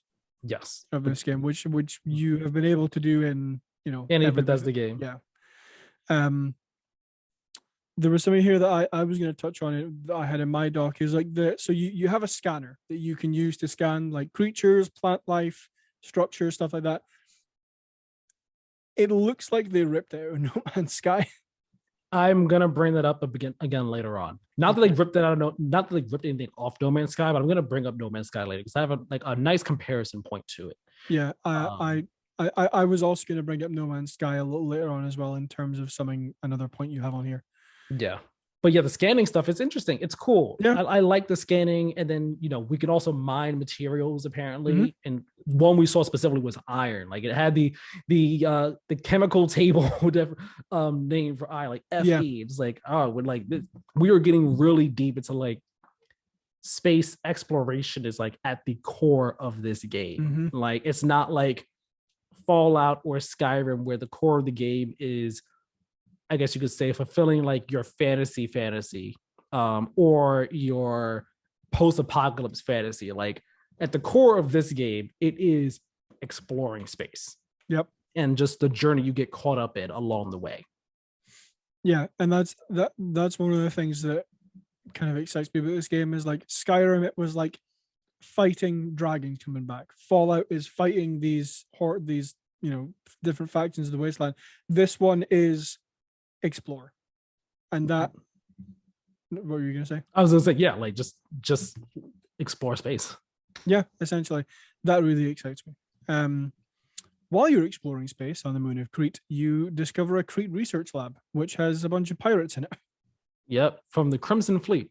Yep, and this is where like we saw the combat with the guns and everything, with the SMG, shotgun, pistol, and this is where I was watching it. I was just like, looks like Fallout 4 gameplay.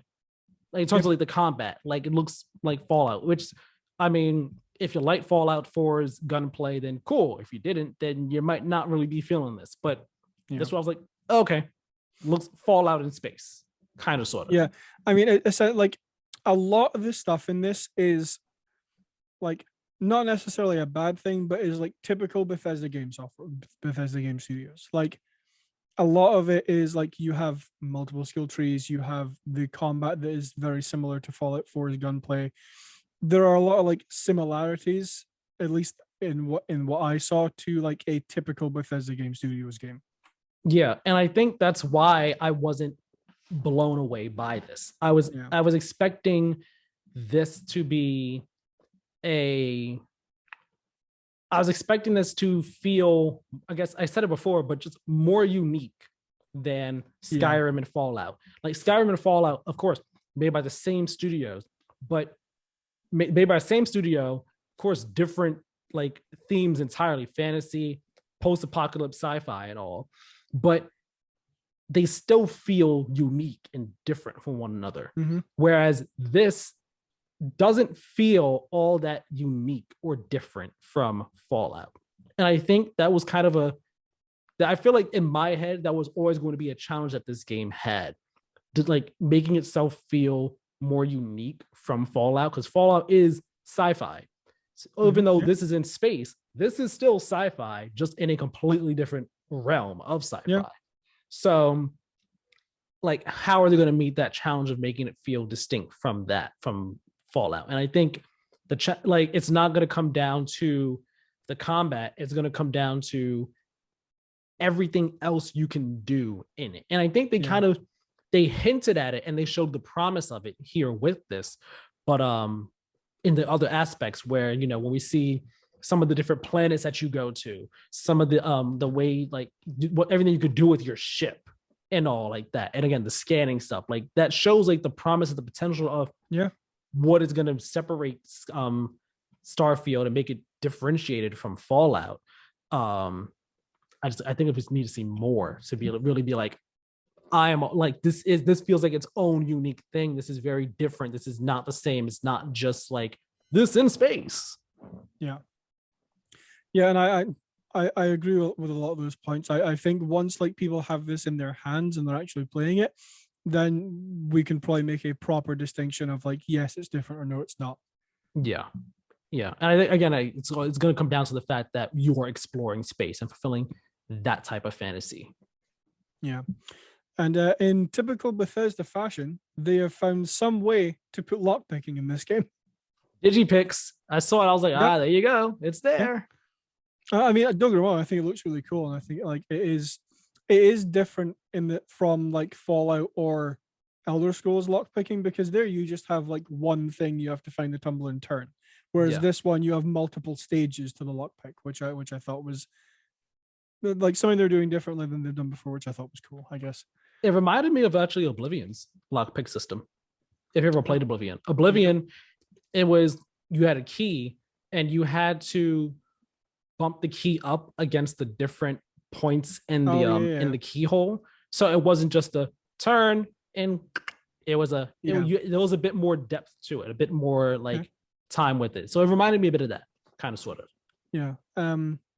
One thing that I was actually not impressed by is the wrong word, but like interested by, is the jetpack that you can use while you're exploring, or they showed a bit while you're in combat as well, that there will be like jetpack combat that you can have in this game, which I thought was interesting.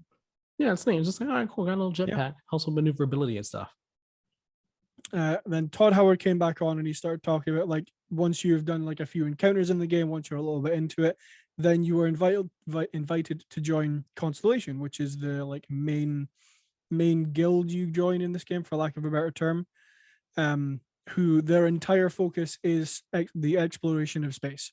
That is what they're about, and you meet them in the capital city of New Atlantis on the planet of Jemison. Yeah, I liked it. I liked seeing this new planet and all, and like apparently you get brought into the main story after you find some artifacts, some points of the story. And then like we gotta find stuff to do with this art. I was kind of like missing that part of the dialogue when they were talking about it. It just kind of flew right over my head.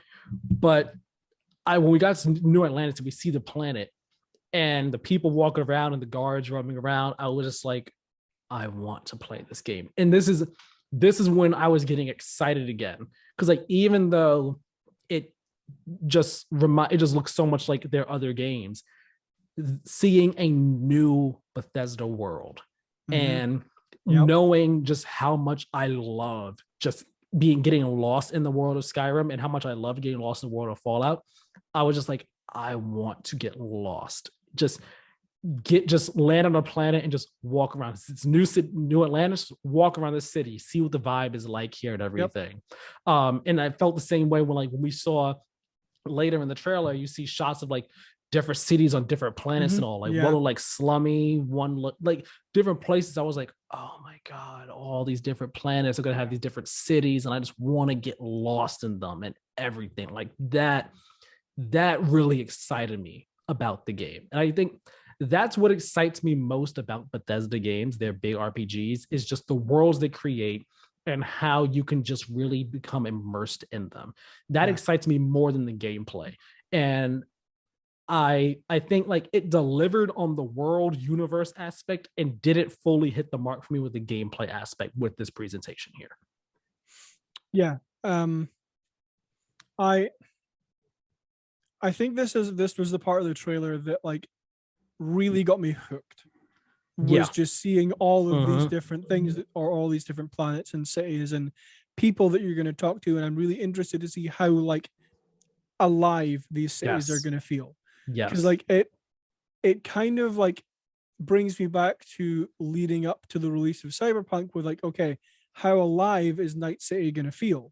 Like how many people are going to be walking about? What kind of interactions can you have? What like random stuff are you going to find walking around? Yes. So and again, I'll touch on this a little bit later, but I'm a little bit skeptical as of right now. Okay. Okay, continue on though. Continue on. Yeah. So we're here and everything and stuff. And we're seeing like conversations happen. I also wanted to say, I mean, this wasn't 100% explicitly confirmed, but it seems like the conversations that you have will be the zoom in face to face, like in Outer Worlds, as opposed to how they have been in Skyrim or Fallout. If they are, like, it's not confirmed. It's just like this is how the trailer was. Like, person was face to face with you. Yeah. If it is like that, it's not like how it was in Fallout 4 in terms of like the presentation of the conversations. How are you going to feel about that? Because this is actually how conversations were in Oblivion as well. They were like, you talk to a person, this conversation just zoom in face to face like that. I think it was like that in New Vegas as well. I didn't play New Vegas, so I can't speak to it. Fallout 3 as well did in that case too. I've never played Fallout 3, so Fallout 4. I mean, Fallout New Vegas came like right after 3. So if it was like that in New Vegas, it would have been like that in 3 too. And I'm pretty sure it was based off just images I have in the back of my head. Yeah. I mean, I don't really have a problem with it. That doesn't. It's not something that really concerns me. I would like to be able to just still see around me while I'm having the conversation. But at the same time, it's not something that's going to turn me off the game. Yeah, I don't think it's going to turn me off either. It was just, I was like, oh, it's a curious decision there. It's like one could say it's a regression from how Fallout 4 did it. Kind of, yeah. But and especially from how Cyberpunk had their conversations where like people were like moving around during conversations, like they felt like live actual conversations and stuff, as opposed to just, we are now standing and we are talking to each other. And all of my face might look good while we are talking. We are definitely standing here locked into a conversation like a video game character would, you know? So like you might see like a regression like that. But I mean, if the faces are at least, you know, expressive enough, that could make up for it. Yeah. Again, I'm sure we'll have more details and more opinions of that when we're actually playing the game. But as of right now, it doesn't really bother me a huge amount. Yeah. Not that much. I guess I was, again, hoping for something different. It's fine, but I was hoping for something better than that. Yeah. Something that is getting better by the looks of it is their character creation system. They look cool. I like it. Yeah, they went into a bit of detail about what you're going to be able to do in terms of like, you know, making your own character to explore space with. And I think Todd Howard mentioned like it's their most in-depth character creation yet, where like you can customize things like all the way down to your walking style. Right. Like I was like, oh wow, okay. That's crazy, you know. That's wild. And like Fallout 4 already had a pretty in-depth one, in my opinion.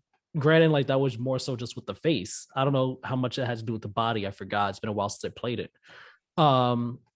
But yeah, I'm like, ooh, I'm liking this. I'm liking what we're seeing here with this character creation that we got going on.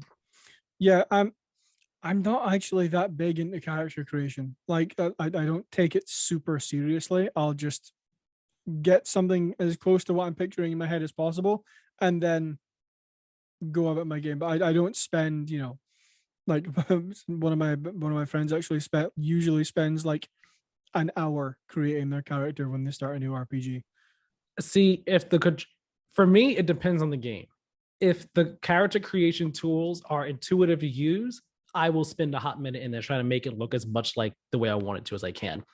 If the tools are not that intuitive, then I'm just like, I'm just gonna do the best I can. And that becomes doubly so if there's a lot of like customization options, like Saints Row, the demo that dropped for that, there's a bunch of options in there, like that you can like individually tool or mess around with and stuff. Yeah. But I don't think it's that intuitive. So when I was doing it the other day, I was just like, do this, I guess, whatever. If this seems like it has a lot of options. If it's intuitive, I'll be in there for a hot minute trying to make my catch look the way I can. Like I kind of was with Fallout 4 when I played that. I was just like, ooh, I was spending a little bit in there trying to make it look the best I can. Yeah, I mean, from what we got, it looks like you can make yourself like muscular, thin, heavy. You can be tall, short, male, female. I don't know what kind of gender options they have other than male and female in there. Right. But then there's like also the traits and the skills and everything that they got going on too. Yeah, so you'll have 3 starting skills that I think they said I'm trying to remember what they said about those while they were talking. I can't remember off the top of my head. Yeah, so like you have a background you could choose from. So like remember, like Outer Worlds, you had your different backgrounds. Like I was a chef or a baseball player or whatever. Like there's a bunch of different backgrounds you could choose, and your background gives you 3 starting skills for your character. And then there are also like optional traits that you give you advantages and disadvantages as well. So like one of them I saw was like introvert is like a trait that you can give yourself. It went by so fast, I didn't really get a chance to like actually see everything and actually like pour over every little detail of it. But yeah, and then like same with the skill system. The skill system, they said like it's similar to our past games, and like you have your skill trees and everything. You can go in there and stuff. Like I saw ballistics and science on there. I think medical was another one. Well, I saw ballistics for sure. I believe science was on the right, and I believe medical was on the left, just based off like the last few letters I saw for each word. So we have different skill trees, and then he's talking about how there's like the crafting systems as well for like weapon mods and other things for you to craft too. It's like, it's like this is where he was talking. Basically, it's like your typical Bethesda RPG elements and stuff coming into the game. I'm like, all right, cool, nice. I'm liking all this. I'm liking it.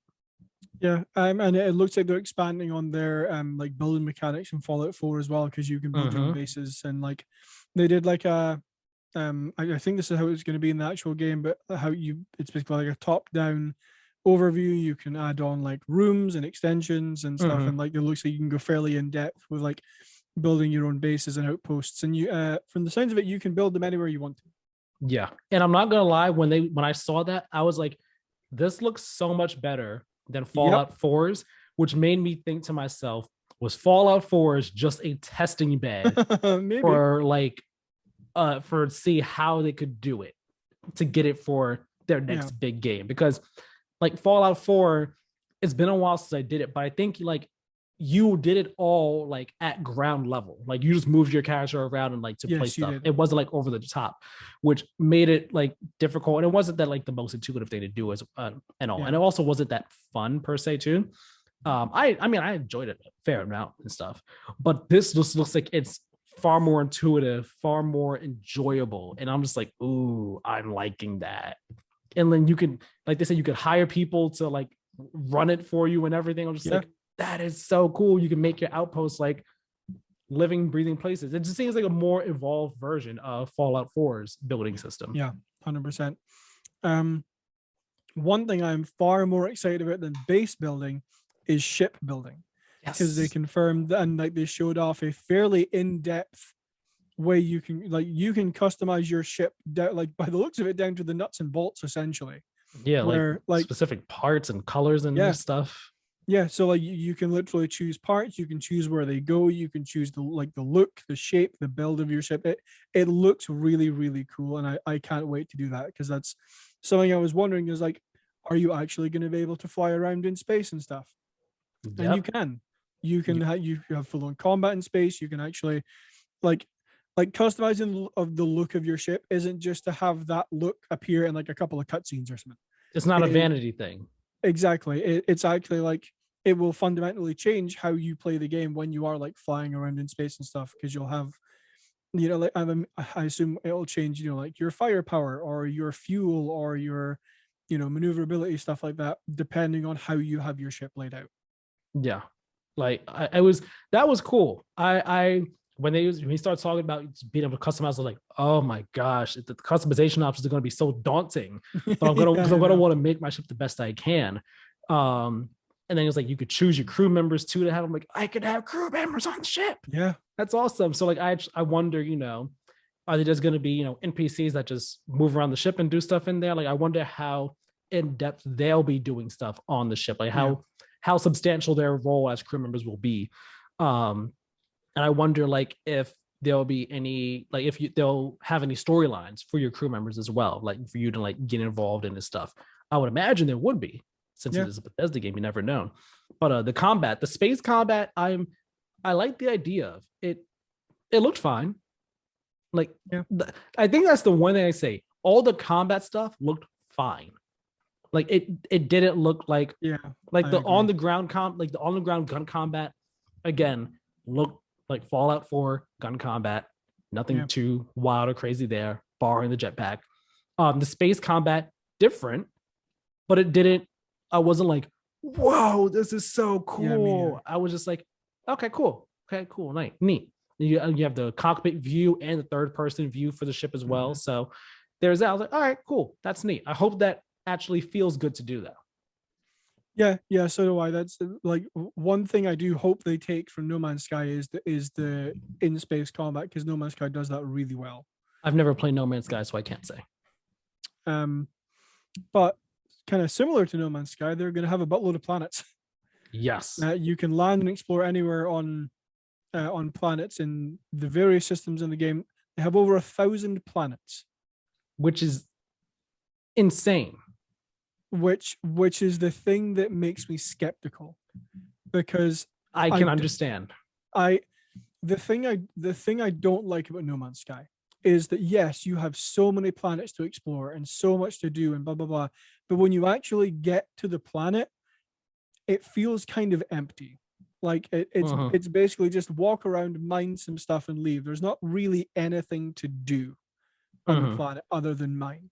And like just before I closed the stream, I had a very quick look in chat, and I saw something from someone. I don't know what their username was, but I kind of agree with it, where it's like I would rather have like 10 to 15 well thought out and like well developed planets than I would 1,000 planets that have, maybe again those 10 to 15 well thought out ones, and then 900 and 985 of like just empty, here's resources. Yeah I get excited at the prospect of over 1,000 planets, especially because like when you, after he says that, and then they just show a bunch of different planets, like a bunch of different landscapes, and they're all varied. Some of them just look like snow-capped mountains, some of them look like straight desert, some of them look like really floral fauna filled places and all. Like each of the planets that they end up showing at the end in that sizzle reel kind of sort of look distinctly different. And I'm like, I love the variety in terms of, at least from what they're showing us, in terms of the variety for these planets and all. I'm really enjoying that.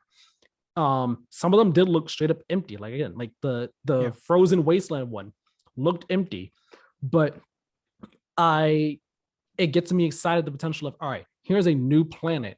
What can I find on this planet? Like whether it be resources, materials, like what am I going to find here? Will I find an abandoned outpost on this planet? If this is a planet that I like that has resources that I frequently need, let me make an outpost on this planet so I can come here regularly and know I have a place to stay. But then it does bring up the question of, okay, of course there will be planets that are most likely empty, but how many are there going to be that there is reason to go to aside from just exploration? And I think how much that will matter will really depend on how good the game is in terms of making you want to explore and rewarding you for exploring. If the game does a really good job of being like, of giving you that pull to explore and making exploration actually rewarding no matter what, then I don't think it's going to be that big a deal or that bad if a lot of the planets are just, hey, here's resources, hey, here's materials, hey, here's an item or two. You get what I mean? If there's not too much substance there, like storylines and characters and so on and so forth. It's really going to live and die on how good and rewarding it is to explore, whether that be through actual tangible rewards like items or weapons, or if again the reward is, I found this new planet and my sense of exploration is just being super stimulated with this new place, this new environment. Like I was like, I wanted to explore a planet all the way like 10 light years that way. I'm still on a number, 10 light years that way. And I went to that planet and I didn't know what it was going to be. And I landed, and this planet is Mustafar. I had no idea it was going to be Mustafar, but it is. And then I went there and I got some things, I got some materials. There weren't any people here, but I did see some weird new aliens I'd never seen before. And I left there. And then I said, you know what? I want to make an outpost here, but I don't have materials. I'll do this some other time. And I leave the planet And then I went somewhere else and I landed in this planet, had an actual city on it. And I went there and sold some stuff there and so on and so forth. You get what I mean? Just like, yeah, no, I get you. It's really going to live it down just how rewarding and how fun exploring is. If all that works out, I don't think it's going to be that bad. If not all these planets are like, have so much thought and, painstaking detail put into them. Yeah, and I'm definitely not saying that every planet has to be like fully developed and fully thought out and fully like populated with stuff. But like I say, the thing that annoys me in No Man's Sky is like pretty much any planet you go to feels kind of empty aside from like don't get me wrong, there are things to do. You can find abandoned outposts and you can find like new resources and you can find new spaceports and with people to trade with, but those are all like 2-3 minute things. They're not substantial. So as long as they have enough planets to keep me interested in exploring, like you say, and hopefully it's rewarding, as long as you have enough planets that are developed enough to the point where there is stuff to do and people to talk to, blah blah blah, then I think it's going to be fine. Yeah, I think I have it in my head similar to how Skyrim is with the caves and everything. Skyrim, kind of. So many of those caves are like very similar in terms of just their appearance, but also like you go in there, here's some Draugr, kill the Draugr, here's a chest, whatever. Like it is what it is. Like there aren't too many like painstakingly like handcrafted dungeons in Skyrim. In the 80-90 hours I've played of it, but never finished the game. There aren't too many handcrafted ones, but at least for me personally, it doesn't matter because every cave I find, I'm just like, I wonder what's in here. Let me see what's in here. And I go in and I kill the Draugr and I'm like, you're die, Draugr, die, vampires, whatever. I enjoy myself killing them. And whatever I find at the end is whatever I find at the end. Whether it be a chest with stuff that I only want like the gold and whatever, or whether it be, a dragon, new dragon tongue language stuff. I'm like, cool. But no matter what, I always walk out like, that was cool. I had fun in there. I enjoy myself going in dungeon number 255. You know what I mean? So that's how I'm kind of looking at the planets. Like, as long as they're able to be like that, give you that feeling of no matter what, you didn't feel like you wasted your time going there and everything, I think it'll be fine. And I think as well, I'll bring in my No Man's Sky comparison real quickly, that this game, from what we see so far, seems like, or at least in this element of it, seems like a more directed, more, I was gonna say a different word, but more directed No Man's Sky. Yep. More directed, big budget No Man's Sky. Yeah. And that gets me very excited because No Man's Sky, when it was first announced and everything, was like so much potential there. Like everything's randomized. Oh my gosh, it's crazy, procedurally generated. This, from what we understand, not procedurally generated, but this just seems like the No Man's Sky idea taken to its bigger budget, more directed, and more realistic direction. And I am very much into that idea. I love the possibilities and the potential that Starfield has. It is presenting to us in so many different ways. It's just a matter of being able to overcome those feelings of those similarities, the feeling of just this is the same, of sameness between this and Fallout for me. And being able to be like, this is a whole new universe, whole new world for you to get lost in space and just explore and enjoy yourself exploring a new frontier. If it can do that, then I think this game is going to be great. I think that's a nice little bow to wrap up Starfield on. I think so. I didn't even mean to do it like that, but I think it is too. One thing I want to add on to really quickly is I'm looking at an image on IGN, and the skill trees are titled Physical, Social, Combat, Science, and Tech. Got it. Okay, so I messed up a bit. couldn't see everything. But again, I'm gonna be digging into all this stuff as soon as we're done. Gonna be digging into all of it. So, my friends, Tyler, that is the Xbox Game Showcase, Xbox and Bethesda Game Showcase 2022. Yes. We got, what are our final thoughts on it though? We gotta give our final thoughts and our grade on it. Yeah. Do you want to go first, or do you want me to go? I want you to go first. Okay.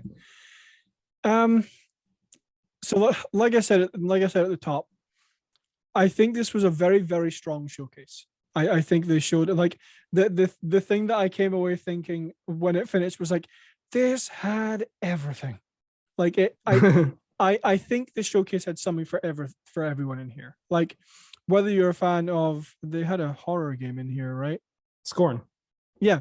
So like whether you're like a horror gaming fan, an RTS fan, racing, RPG, shooter, like they had something in here for you, which I think was really good. I also think it was paced really well. Like they didn't spend too long talking about something that, you know, didn't need as much time, didn't spend too short amount of time on something other than Silksong, but I'll move past that just that's my bias speaking through. They had a lot of like surprise announcements. Like I didn't expect Riot to be here, didn't expect Overwatch or Diablo, anything like that. Didn't expect Persona, I'll tell you that much. Persona as well. Like that's actually one of probably the best example you can give, is just like that was an extremely unexpected thing they had here. So although actually I slightly expected it because someone teased it earlier today. I was just like, oh, I did not see that. You didn't see it. Someone on Twitter teased it. They typed out the words persona. They typed out persona, but they replaced the E with a 3, the S with the 5, the A with the 4. And it was just like, okay, well, I guess that's happening today. So like, and I am actually glad we got confirmation of a couple of rumors that have been circulating around, mainly the Kojima one. Even if we didn't see anything, it's just like, I'm here. Yeah, I'm here, guys. It's still, the potential is exciting. Exactly. And just the landmark nature of it. Yeah. One thing that I think would have made this showcase better is if they had more of a focus on first party, like especially the games that have already been announced. Like I understand they might not be ready to show. There are ways out. They still need to work on them. But like, where was Avowed? Where was Fable? Where was Perfect Dark? Where was Contraband? You know. And you see, like, I'm sorry. Go ahead. I was gonna say something, but go ahead. You finish. I was just gonna say, like, again, I think that they showed off a good range of stuff here, but it kind of, in the back of my head, I'm thinking you announced, you know, quite a few new games here, but where were the updates for the games that are going to appeal to your like core audience who are looking for Xbox Game Studios games? Like, yes, you had Forza Motorsport, you had Starfield, you had Redfall. Like, there were XGS games in here, but not the ones. A lot of them were publishing ones that they're publishing, not exactly like straight first party. Yeah, and of the Xbox Game Studios games they showed, I don't think that a lot of people who are here for Xbox Game Studios would walk away from this being extremely happy. So, I mean, Starfield was carrying the back. It was carrying it for. That's what everyone came here to see. Everyone came to see Starfield. Any other first party stuff would have been a bonus. Aside from Redfall, like Redfall, we all knew was going to be here too. Yeah. So aside from those two, I think any other first party stuff would have been a bonus. You know, that's not to say that people wouldn't have been happier had they got them. That's not to say that I don't think people weren't happy that they weren't here, right? I'm sure that there are people who would have wanted more first party stuff here, but I am sure that the vast majority was like, I saw Starfield, Redfall, I'm good. I saw Starfield specifically, I'm good. Any other first party would have been a bonus. Yeah, and I agree with that principle that like we got what we came to see from Xbox Game Studios, right? And like Redfall and Starfield were 100% going to be here. There was no question of that. But I was honestly hoping / kind of convinced that we were going to see at least something from Avowed. I think that's the one that I'm like, I really wish this was here, because I feel, because that game is like very heavily rumored to be a holiday 2023 game, I would have liked to, like, even if it was just like a CGI story trailer, right? Like maybe not gameplay, maybe not a deep dive into it, just something more substantial for that game, because all we have is like the CGI, not very specific announcement trailer so far. Yeah. And I think that comes down to the fact that, and they were smart to do this right up front. This show is only focused on things coming out in the next 12 months. So if it's coming out after June 12th, 2023, you will not see it here. Yeah. And I think that's part of where my disappointment with the show falls too, is that I was hoping we'd see more of their first party things. Yeah. And they set that expectation right up front. And when they set that expectation, it was like, okay, Perfect Dark is not going to be here. Fable is not going to be here. Yeah. Avowed most likely will not be here. Contraband maybe won't be here. Like a lot of those first party games that we are waiting for will not be here because there's no way they are coming out in the next 12 months. That's not to say they can't come out next year. Yeah, exactly. But they're not in the next 12 months. And that's where some of the disappointment comes from me. Like I was hoping that we would see something for Avowed. I was hoping that maybe we'd see anything for Fable. I was hoping that we'd see something for Everwild, if only for the fact that we can know that that game is an actual game and not just an idea in someone's head at this point in time. But each of those games, specifically, I still think Avowed or Fable could come out next year. I think they can. I think one, hopefully both, but most likely I think one can and one will be 2024. Like I said, we were kind of doing predictions and stuff. Yeah. But like, I like Perfect Dark, Everwild, like those for sure are not next year in any way, shape, or form. So I think it's good that Xbox decided to focus on the games that are more immediate as opposed to doing what they normally do and like show a game that's like years out. It is like not coming for a while and stuff. That gets into the thing of you have all these studios, where are their games again still? But especially in regards to the next 12 months specifically. And I think we talked about this, or I don't know if we talked about this. But I remember saying like after the Starfield delay happened, it was just like, all right, what are they going to do now? Double down on Game Pass. And that is exactly 100%. What we saw. We're just like, all right, Game Pass, Game Pass, Game Pass, Game Pass, Game Pass, all these things coming to Game Pass, coming to Game Pass. So I like, that's kind of what I feel like in terms of just like my thoughts on it, especially in regards to first party. Like I would have loved to have more first party here. And that is the thing that was missing. More first party is the thing that was missing, but that's only due to the fact that they limited themselves to the next 12 months, which I can't fault them for. I can't fault them for doing that. And if these games aren't coming out the next 12 months, they're not coming in the next 12 months. It is what it is. So that's just where my disappointment falls.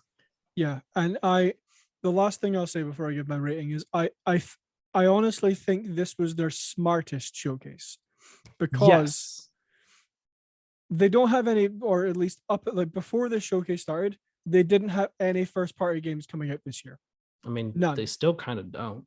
I mean, but like I'm not the publishing ones. I mean, like, then they still don't. They don't have any first party games coming out this year. But I think it was very, very smart for them to realize, okay, we don't have any first party games coming out this year, but here's a bunch of games that you can play in the next 12 months until you wait for our first party games, and most of them are coming onto Game Pass day one. So I forgot. Sorry, Pentiment from Obsidian. Oh, that's yes, November. yeah. That's November. I guess if you want to count Grounded's full release, you could count that too. But Pentiment is first party. I completely forgot about that game. I'm looking back through my list right now. What I have here. I will make an argument against Pentiment. You can't because it's Obsidian. You can't argue against it. No. I know. I'm not an argument against it. It's first party because obviously it is, but in terms of it being a big release, like yes, my argument was going to be, how many people do you think are excited for Pentiment versus how many people were excited for Starfield releasing this year or Redfall? For sure. Or for the sure. possibility of Forza Motorsport. Like, don't like, and again, this isn't to knock Pentiment or say it's like not worthy of like that big release kind of attention, but for the most part, and in my head, that yes, it's still first party, but it doesn't qualify in the same categories of first party as like your Avowed, your Fable, your Starfield, your Redfall, blah blah blah. No, yeah, for sure. But I just wanted to clarify there is a Yeah. first party game coming from them this year. Yeah. It's just Pentiment. That's all it is. Yeah. So if I had to rate this showcase, I honestly I am torn between a B+ and an A. I'm torn between a B and a B. I'm torn between a B and a B+. I don't know if I'd go into the A category. My reason being is that it was a very good show. It was definitely a very good show, start to finish. Like we said, they're smartish show. Like very smart to focus on games that are coming in the immediate future. Very smart to have basically all gameplay. Very few like CG trailers in this. Very smart to do those things. Very smart to give Todd Howard the stage for like the end of the show. He said, "All right, Todd, take it from here." Yeah. Close this out with like 20 minutes of Starfield. Very smart to do that. Very smart to open with Redfall and stuff. Like there were a lot of smart decisions in here. But I think that the lack of other first party games hindered the show. And like especially like I would have thought we'd hear something about Halo in some way, shape, or form in this, but we didn't. And I mean, that's not to say that 343 was beholden to showing anything for Halo here. I just would have thought that they would have teased something for season 2. Maybe tease a little bit of something for season 3. Tease the battle royale in some way, shape, or form. I thought they would have, but nothing for Halo was here. So it seems like Halo fans are going to have to be living in the dark for quite a little bit longer. You know what I mean? So it's like there are things here that like everything here was good. I'm not saying like nothing here was good. Like even like the less interesting and exciting things like Scorn, for example. I mean, the presentation for it was Lightyear Frontier, Gunfire Reborn. Like even those less exciting things, they were still fine, and they didn't overstay their welcome or anything like that. Still cool announcements, but that lack of other first party, like that, just that lack of more first party things really, I think, kneecapped this showcase, even though it was a smart thing to do at the same time. So for that, I would give it a B+. I think I'm going to settle on B+ as the overall grade of this showcase. And also the fact that even the things that weren't first party, like the third party showings here, I'm trying to look back to like last year's showcase. The third party showings, while there were a lot of cool ones, a lot of great ones here, there weren't a lot of like, oh, this is awesome. Oh, this is awesome. Oh, this is awesome. Like I didn't really get a whole lot of, Except, of course, I'm not talking about Silksong or Persona. Don't worry. Like the ones that were like that, yes, of course. Yeah. But like, I get you. There weren't a whole lot of, in my opinion, big like, oh, this looks awesome type of game announcements here or game showings here. Like I'm looking back down the list. High on Life looks cool. Riot stuff, that's cool. Let's see, from third party stuff. Arva History Untold, okay, fine. Arc, whatever, Vin Diesel. Let's see, like Flintlock looks cool. Wowed me somewhat. Lightyear Frontier, Gunfire, the last case of Benedict Fox didn't wow me, but I'm really interested in that game. It's really cool. Like a lot of the third parties here were just like, this seems cool, this seems really interesting, but there wasn't the big wow factor from them.